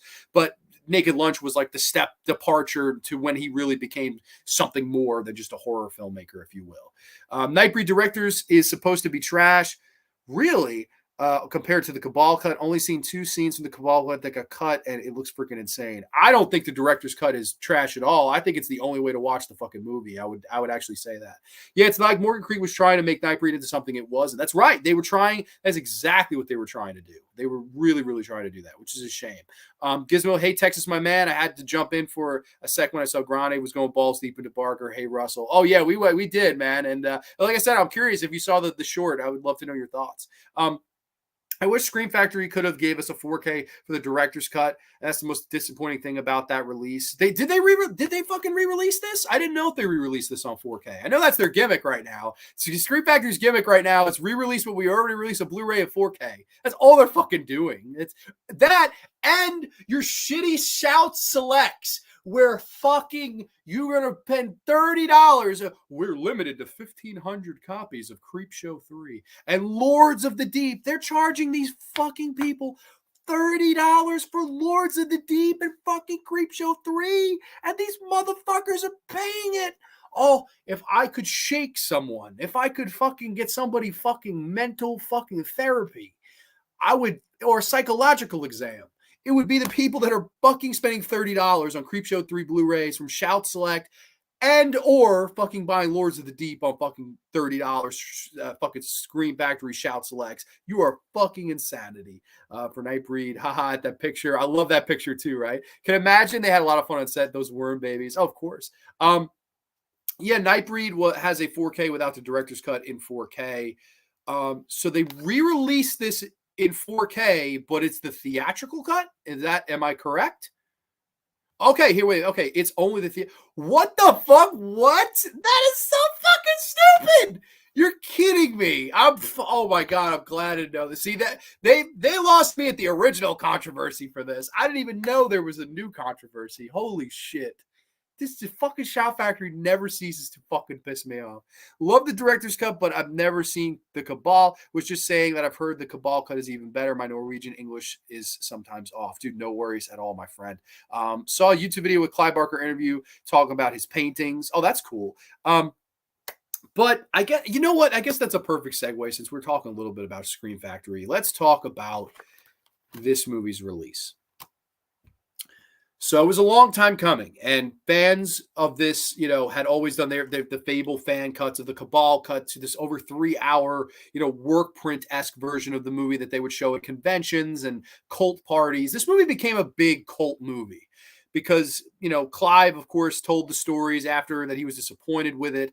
And he was telling the stories that he was upset that his vision was ruined by Morgan Creek, who didn't get it, that wanted to market it as a generic slasher when it was more, again, telling the stories about prejudice and monsters and how we're the monsters and these people in the graveyard are actually good. And this epic adventure, right? Like this whole finale in the graveyard where they have this epic battle, almost feel like they're on a pirate ship at the end. Like it's just a very big, epic, grand finale with just the only thing they're missing was fireworks. I mean, it's a tremendous finale in the graveyard, but it became a big cult movie and all these people would show it around. They had this fan cut called the Cabal cut where it's all the scenes in the movie that was supposed to be in there. And of course, after 24 years, Shout Factory hit up Clive Barker and they were like, we're going to do, a Blu-ray director's cut. We want you to come in, oversee the director's cut. We'll do a special edition to do Cabal cut, which is like, I think the special edition was like that thicker edition.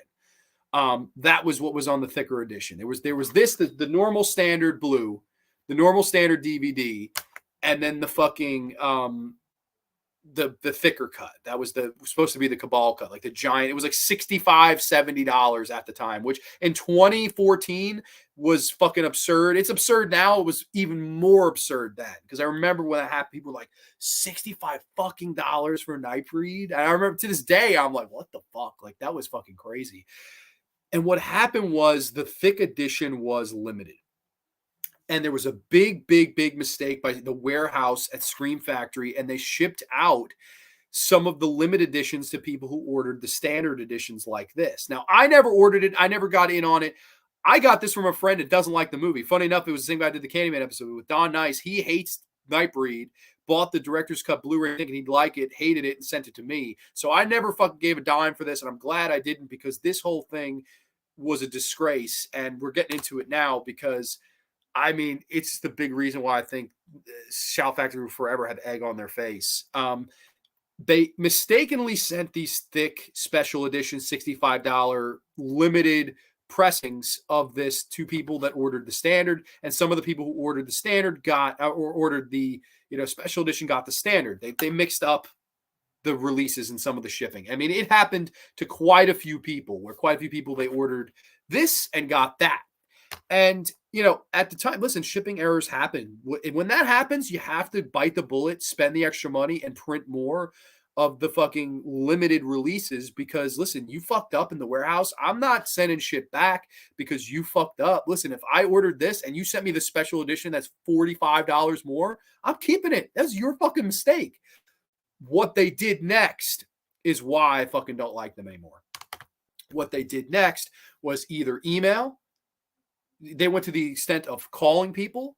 They went to the extent of mailing a fucking box to people's houses with a fucking notice saying, please send this back. We'll give you a 5% store credit on this bullshit fucking Shout Factory card that you might as well swipe through your fucking yits or through your fucking ass cheeks, whichever floats your fucking boat.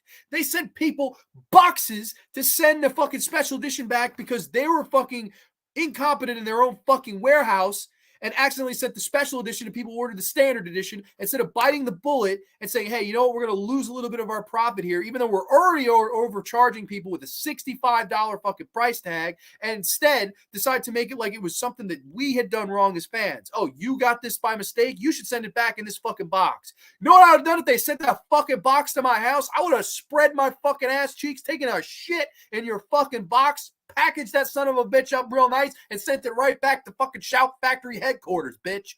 Get the fuck out of here. Calling people on the fucking phone. Calling people. Hi, this is Ashley from Shout Factory, and you, by accident, got the cabal cut of my fucking Shout Factory release, and we're really sorry about this. You didn't fucking sorry about this. You're sorry because you're going to lose your fucking money. What you should have done was just fucking reprint them and fucking say, listen, you know what? We're already eating fucking money here. This is around the time they were fucking blowing their load year in and year out. They were. Motel Hell was coming out. It takes all kinds of fritters to hate Farmer Vincent fritters. I fucking love Motel Hell. I was so excited when it came to fucking Blu-ray. I was so excited when The Burning, the fucking Video Nasty Classic, and Cropsy, the night we scare the shit out of Cropsy, came to Blu-ray. I was so fucking excited about that. Shout Factory was blowing their fucking load all over the fucking place. We needed a fucking umbrella to cover ourselves from the fucking cum semen all over our fucking heads. They were blowing their loads. And this was supposed to be the pinnacle of that. And instead, it was a fucking embarrassment. It was a fucking embarrassment because you couldn't fucking, for 1 second, fathom losing a profit. Don't come on here with your fucking business suits and your ties and your fucking sorries. No, you ain't fucking sorry. You're sorry that you had some fucking idiot in your warehouse that made a fucking mistake and instead try to blame it on the fucking fans. Oh, we'll give you a 5% discount. I'll give you I'm going to shit in your box and send it back to your fucking place, buddy. If I had gotten any fucking type of box, I would have shit in it and sent it back. I swear to you, I would have. Fuck you, you motherfuckers. And sending me an email. Oh, sorry. I know you can find them on YouTube if you look hard enough.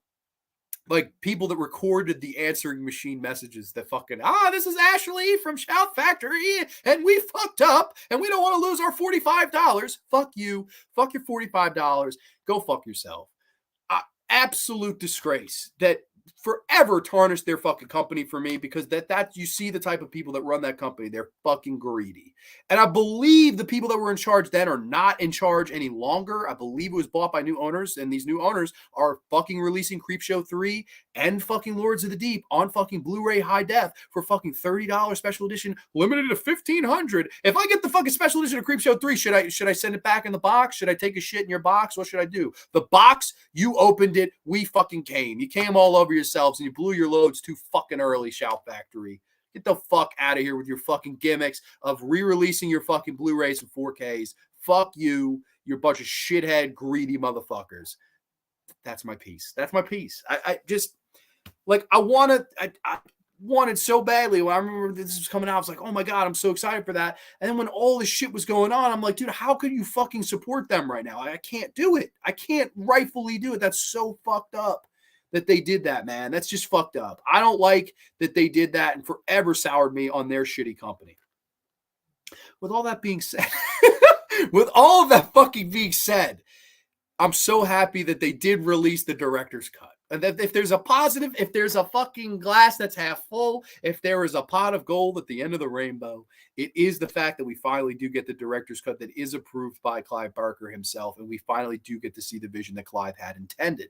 But it's just crazy to me that in its theatrical release and distribution and marketing, it was tampered with and fucked with its home video Blu-ray debut. It was fucking tampered with and fucked with and fucking like argued with about greed and all these ugly things that really should never show in the fucking blue teak label business, yet they always seem to shine bright. It's just crazy. It's like this movie always has controversy, no matter what has controversy. And now I'm being told in the chat, something I didn't even know, there's a 4K release of it, but it's the cut that nobody likes. What the fuck? I don't understand. Oh my God, I can't. I just can't fucking do it. I can't. Let's go back to comments because I'm actually fucking. I feel like my head's gonna fucking explode. I'm sorry. This is. I get fucking pissed. I hate these motherfuckers. Where the fuck were we? I think we're here. LOL. I know it's bonkers that there's no 4K disc for the director's cut. That's bonkers. That is of all the things they re-release. Why the fuck would you not? What the fuck? I don't understand that, man. I just don't like.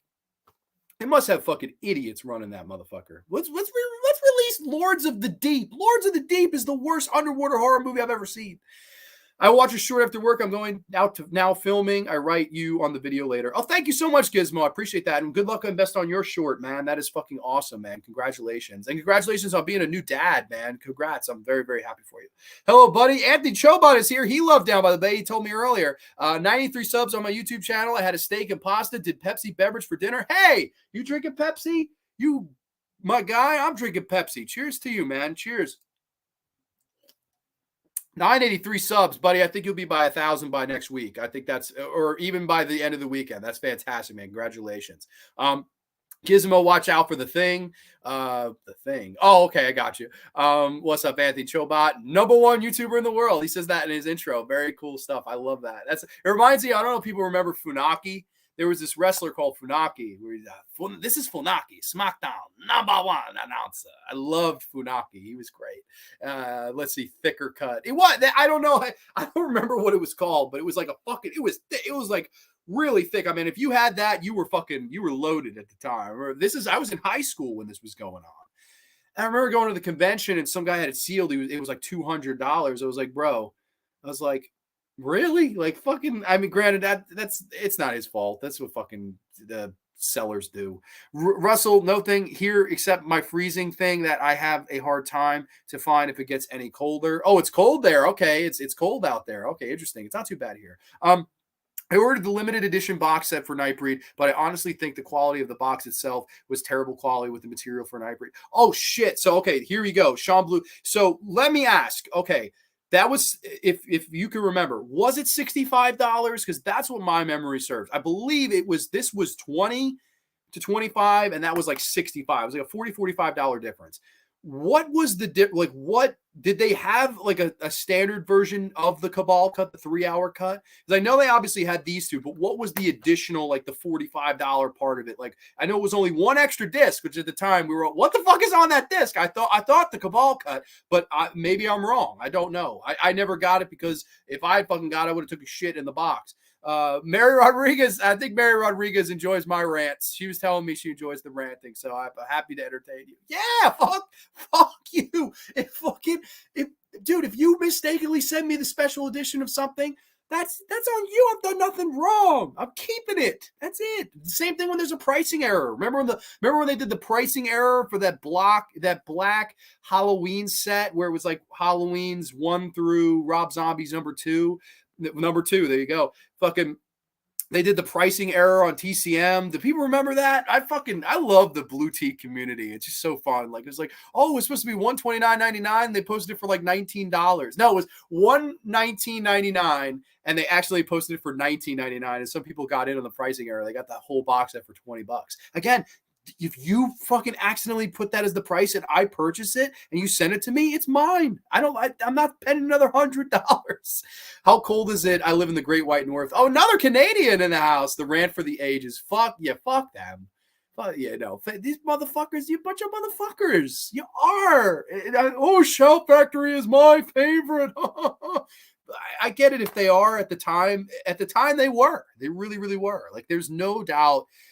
From like 2012 to 2013, 2014, they were the best. I mean, there's no fucking denying it. Like I said, the titles I mentioned are some great titles, but they blew their loads. It was too much too soon. It was like every month I was like, dude, you got to fucking hit the brakes. Otherwise you're not going to have anything to release. And look where they are fucking now. Look where they are 10 years later. They fucking, okay, we'll release Candyman again. Okay, we'll release the 4K again. Okay, we'll release fucking Creepshow 3. You're releasing Creepshow 3. You maybe should have listened. Bro, somebody get Shout Factory in here. Fuck them. They're fucking pussies. What are they going to do? They're going to send a box. They're going to tell me to return my own show? Fucking bastards. I know I'm alone in this freezing ass world, but I actually like Lords of Illusion. I don't mind Lords of Illusion. I just feel like it's not as good as this or Hellraiser. I just don't. Stream Factory pissed off Grande again. They have a knack for that. I like Lords of Illusion Gizmo. I do too. I do. I definitely do. I've only seen it a couple of times. It's one that I would have had to rewatch, and I really wanted to do the literary story instead. Me also mates. Russell, it is 2 minutes. 2 minus where I am now. Not cold, but I still got in shorts, so that's why I might freeze my balls off. Holy shit. -2, your fucking balls are probably chattering together. That's terrible. The chattering. Grande, did you get that wrong set? And no, I didn't. I really didn't. That's how you know that I'm being honest about this. Like if I got fucked over, you get fucked over, you get fucked over. But like that again, that's on the company. I don't know what happened to those people that got fucked over. I really don't. I would assume they got a refund. Like I assume they got a $40 refund because I don't think they reprinted anything. If memory serves, they did not reprint anything and fucking decided to just give those people refunds. The people that ordered the fucking special and got standard, I think they just got a refund. I don't believe they reprinted anything like they should have because it would have cost them more money and they didn't want to lose their fucking giant profit and make it a big profit. That's greed, and greed is fucked up. The Undead of Night, good. I am not alone. Sad he don't direct no more. Yeah, well, like he is saying in an interview I was watching too that it's a young man's job. He said that. He said, listen, you directing film is a young man's job. He's like, he was 35 when he directed Hellraiser and 38 by the time he's directing Nightbreed. And then Lords of Illusion, he was like 43 and that was it.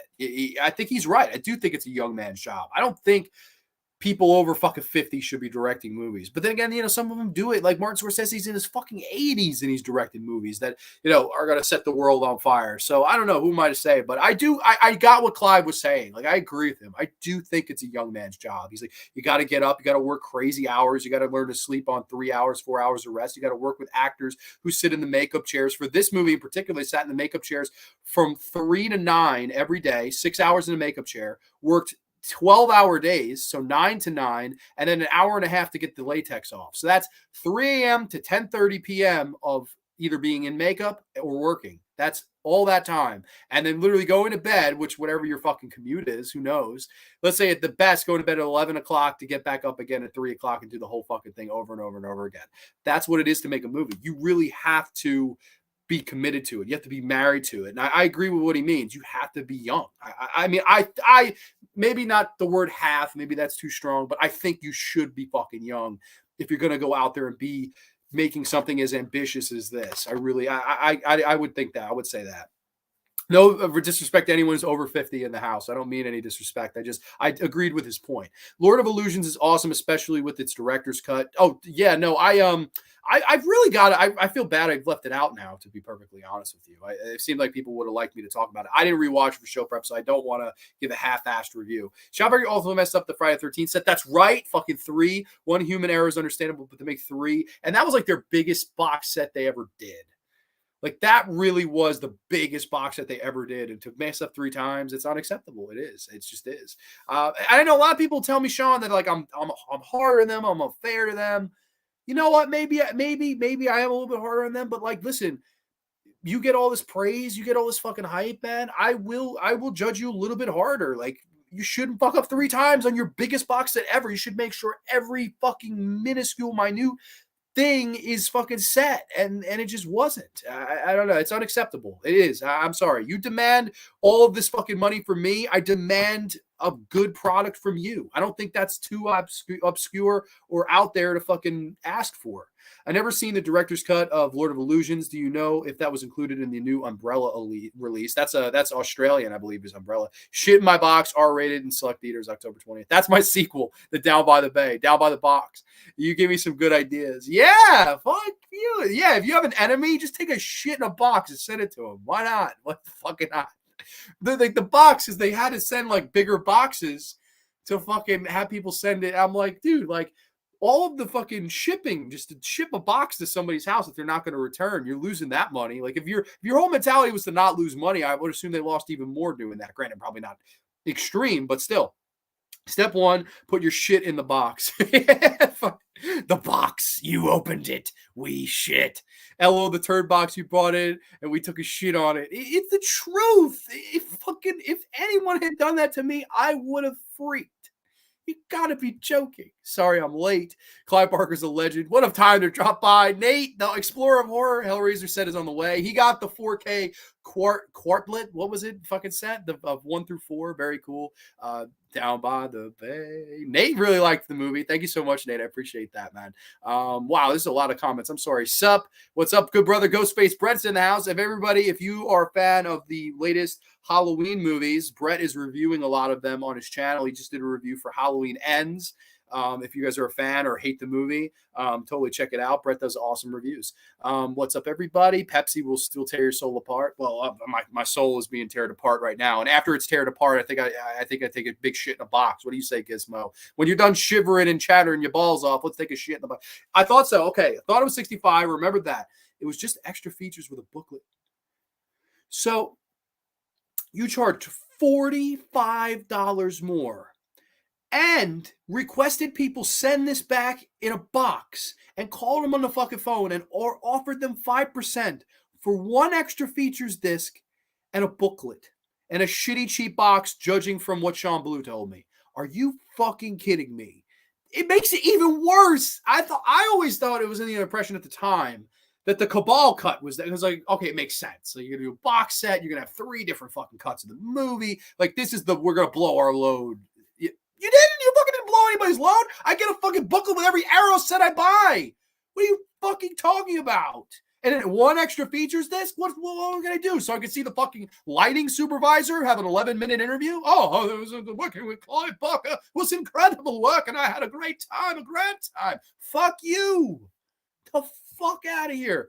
I have the Halloween box set with black Blu-rays. That's right. That's the one that had the pricing error. Walmart and TCM, TurnerClassicMovie.com, fucked up and released it for $100 less. And some motherfuckers got in on that. I wasn't one of them, but I know some motherfuckers that got in on that. Wes, I am the Ice Lord, is here. Hey, a Grande. Wes did an awesome watch-along for Down by the Bay just last night. Couldn't thank you enough for that. It came out of nowhere. I'm humbled that you did it. Thank you so much. There's been so many people. I was saying one half of Two Bearded Losers. He reviewed it. It was like, Grande, I don't know who the fuck you are, but I loved this. I was like, thank you so much. Like, to hear that. Rambo Rap for Life reviewed it, if I could say my fucking words. He was like lukewarm on it. He said that he didn't mind it, but I appreciated his honesty. I thought it was a really, really, really nice review. So thank you, anyone who's reviewed it. It really means a lot. Or even if you commented on it, I appreciate all of that. Arrow and Vinegar Syndrome are my favorite distributors. Arrow is number 1 for me. I know Vincent is Mernzy's favorite. I don't know where Mernzy's. Yeah, he'll be down here. There's so many comments. I've been lost in Midian. God damn it. Let's see. Hey Russell. Hey Nate. Hey Corey. I'm certain there's some people I missed to say hello to, but no worries at all, man. There's actually been quite a good crowd tonight. That Psycho 4K set from Arrow was the bee's knees. Oh, hell yeah, man. You just got that too. Scorsese. Yes, tomorrow, Killers of the Flower Moon. We'll be there. We'll be seeing it in theaters, all 3.5 hours of it. Just wondering, Grande, have you seen a lot of Russian films? I have not seen enough Russian films. I have watched a lot of Tarkovsky's work, and I mean, mesmerized by it. I had the Criterion Collection version of Mirror, which is great. I love Solaris. I love The Sacrifice. I like a lot of his work. I haven't seen enough Russian film, though. But if you have any, let's see, VIY, Come and See, Is Hard to Be a God. Yeah, no, I have not seen any of those, but I would love to, man. So totally, if you have like a list other than that, man, I would totally be down to hear it. Ice and Nate. Why do you think those Masters of Horror made bad films later on in their careers? It's hard to say, but like, age has to play a factor. Like, I always looked at it this way, and I say this about the Maestro. I love, Matteo, and everyone knows how much I love Dario Argento and how I think he's the greatest. But like, Dario Argento, his 25th birthday, is not going to be what it's like at his 60th birthday or 65th birthday. It's just not the same. You're different. You're old. Your body don't fucking work no more. Your eyes don't you can't see bullshit as good as you can when you're fucking 25. It's the fucking fact of life. We all get old. It's gonna happen to me one day. I'll be fucking griddle fucking Grande with a fucking cane, a fucking liver spots, and a fucking get off my lawn. I'll be a fucking old fart one day too. Hopefully not a curmudgeonly one. But you know, you're just not the same. You're in your prime, man. And you gotta that's why I'm a big believer in fucking do what you want right now when you're young. Do what you fucking want to do. And that's like my year this year has been so cool. Like I was in a very bad place when the year started. I was miserable at my other job. I left. Listen, is my job now hard? Is it easier? No. Do I have hard days? Sure. But I'm in a better place mentally. I went on a dream vacation. I made a dream project short film. You know, I'm actually currently speaking with someone who is very near and dear to my heart, and like your life changes sometimes. Sometimes you just got to go out there and make a change and do something that you may be afraid to do. But when you're in your prime, man, it seems like things fall into place more so than not, as opposed to when you're in your 60s or however the fuck old.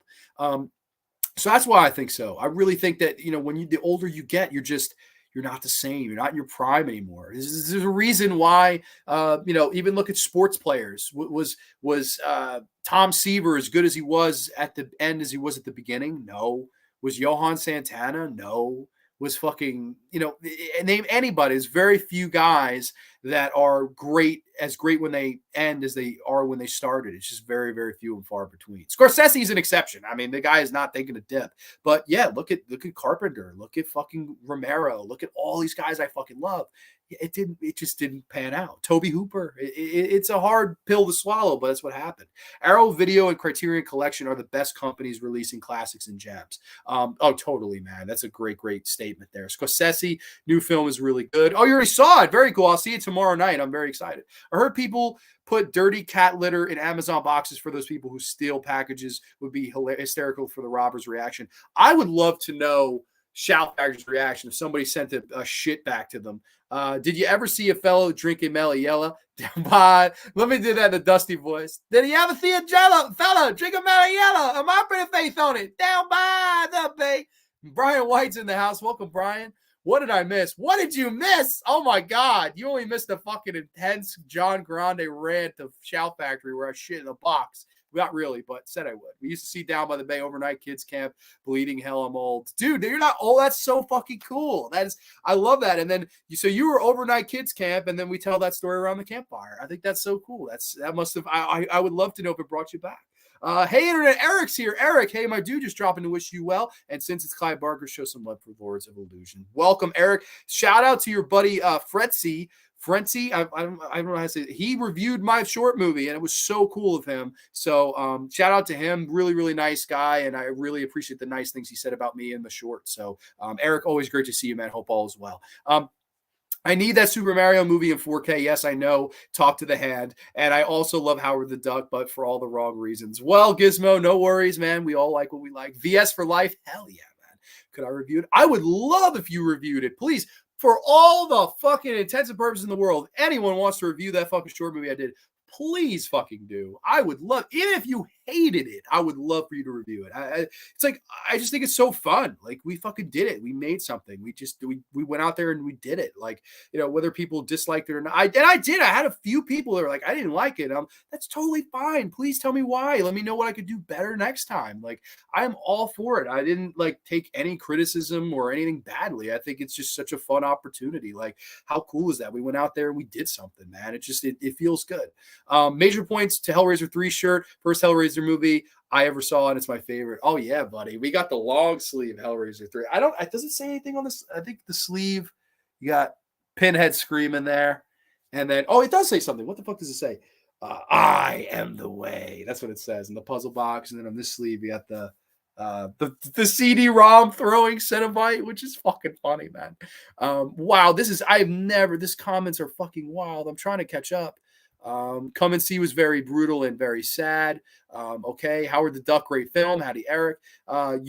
You should change your name to Grandpa Grande in the future. Yeah, when I do. Yeah, that's right. I should. The other night, one of my favorite films, the cinematography in it's so amazing. I like every frame of the film. Should be an art gallery. Hell yeah, man.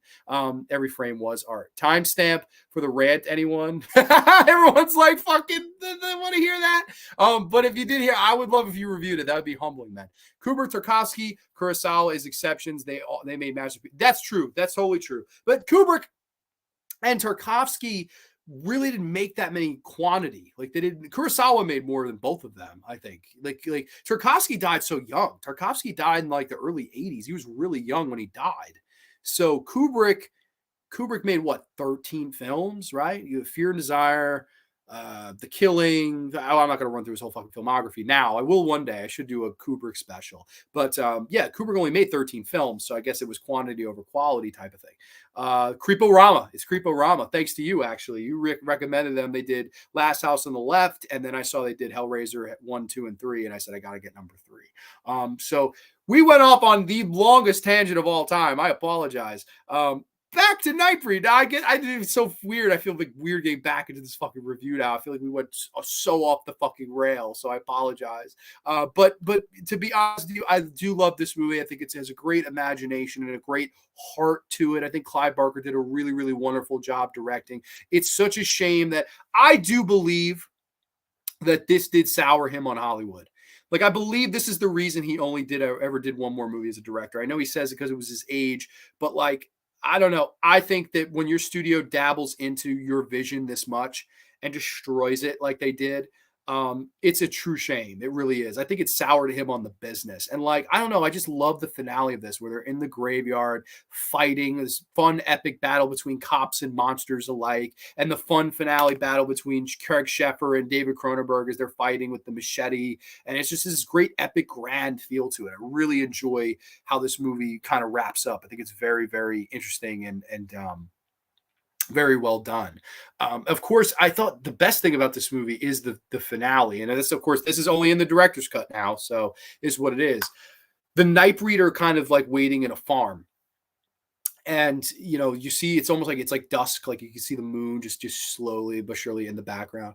And they have this wonderful shot of the two leads where he's already dead and a part of the breed and she wants to go with him. And it's this classic like Count Dracula moment. Like, I want to be with you. I love you. Please, like, kill me so I could be with you and we could just spend forever together in Midian. And he's like, listen, no, I love you. You're still alive. Live your life. And it's a great, great emotional moment between the two leads where she does kill herself to be with him. And the Nightbreed say in the barn that, you know, we will be waiting, you know, and they kind of like a small hint at maybe a Nightbreed 2 and et cetera, which never happens because this movie bombs at the box office. Unfortunately, we never get that. But I always thought that final shot was just a master work of a shot. I loved how it's like the lighting and the fields, like all the dandelions around them and them kind of looking at the camera, like how tragic of a story is this and how, you know, he was the prophecy and the prophecy came true. Just beautiful stuff. I really love it. I think Nightbreed is great. And I think it's a perfect October watch. I'm sorry if the review got a little bit sidetracked with my rant and craziness. I do apologize for that. But I do love the movie all in all. It's really a great one. Highly recommend you check it out. Watch the director's cut. It's 2 hours, the 2-hour cut, if you want me to put it in layman's terms. But I do love this movie. And to me, it's a must watch for any Clive Barker fan, for any fan of the genre. And around October season, you just can't beat it. So Nightbreed, love this movie. Really, really love it.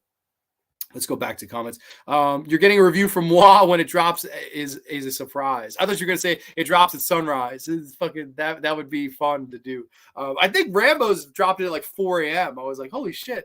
Fuck yeah, nice. Hell yeah, man. Congrats on the short film. I truly enjoyed it. Thank you so much. I appreciate that. Tarkovsky died around 55, I believe. Okay, yeah. So yeah, he was younger. He definitely could have done more because he was just on fire. I love Andrei Tarkovsky. I think his films are fantastic. But yeah, no, so that is the Clive Barker special, of course, Hellraiser, Nightbreed. It was fun to discuss these movies. And it was also fun to talk about the Madonna. I really enjoyed that short story. As fucked up and crazy as it is. But yeah, no. So I guess we could preview next week's show a little bit because next week's going to be fun. I hope we have as much people next week as this week because next week, does anybody like horror trivia? We'll be doing some horror trivia next week as we have the Grande's Graveyard Halloween special celebration. We'll be reading all things scary stories to tell in the dark. We'll be eating candy. We'll be playing horror trivia. Maybe we'll do another ranking list or so. I like to, last year with the Halloween special was just a lot of fun. It's like one of those few shows of the year. It's like the only show of the year where we just go on here and just have a hangout. Like it's a very fun hangout. We got a very great turnout last year. I would love that this year. I would love for you all to come and play trivia and stuff like that. It'll be a lot of fun. We'll rank maybe some franchises. We'll read some scary stories to tell in the dark, sing some songs, maybe make fun of shit on the internet together. I don't know. I think it would be a lot of fun. So if anyone has any suggestions or anything they want to do or ideas for it, totally let me know. I'm all down for it. It's kind of a fun, open show. So I definitely would love to hear what you guys have to say about it. The director's cut of Nightbreed did pull on my heartstrings. Such a great little film, follow up to Hellraiser. Completely agree. In some ways, I like it more. I really do in some ways. Like when it ends, I'm like, it gets you the sentimental feel, and I'm like, I fucking love Nightbreed. Like, it's such a good movie. Graveyard freestyle, I hope. Well, no freestyle, but last year I sang the Hearst song, which I uploaded here, which people were like, holy shit, I thought that was fun. But I'll bust out the Scary Stories book. We'll get some candy. We'll celebrate. We'll talk about, all things Halloween horror and maybe some of your guys' picks and stuff like that. And I'll try to see if I can plan some surprises. Granted, right now I don't have anything in mind, but I'll do my best to make it a fun kind of celebration party episode of Grande's Graveyard to celebrate All Hallows Eve. What a kick-ass show, Grande, tonight. So much fun. Dude, Mernsey, always a great time with you, man. I'm glad that you were here the whole time. Really, really appreciate it. Always a great time with all of you guys. Just a very fun show. If you're catching the replay, comment down below. Let me know your favorite Clive Barker movie of the two that we discussed. If you've read The Madonna, let me know about it. If you have any more Clive Barker short story, recommendations for me, granted, I've read a lot of them. I would love to hear them. I would absolutely love to hear them and let me know what you guys think. But until next week when we are doing our Halloween special, which, like I said, again, very excited to do. I hope a bunch of people come up for it. It should be a lot of fun. Had a great time, Grande. Fun chat. See you next time. Absolutely, brother. Mateo can be one of these. Hell yeah, brother. I meant freestyle topics. Leave freestyles to the king. Okay, fair enough. That is fair enough. But everybody, thank you so much for watching. Have a safe, happy, healthy weekend, and we will catch you next time only on the Graveyard. Too sweet, peace, and we'll catch you next time. Cheers to Clive Barker.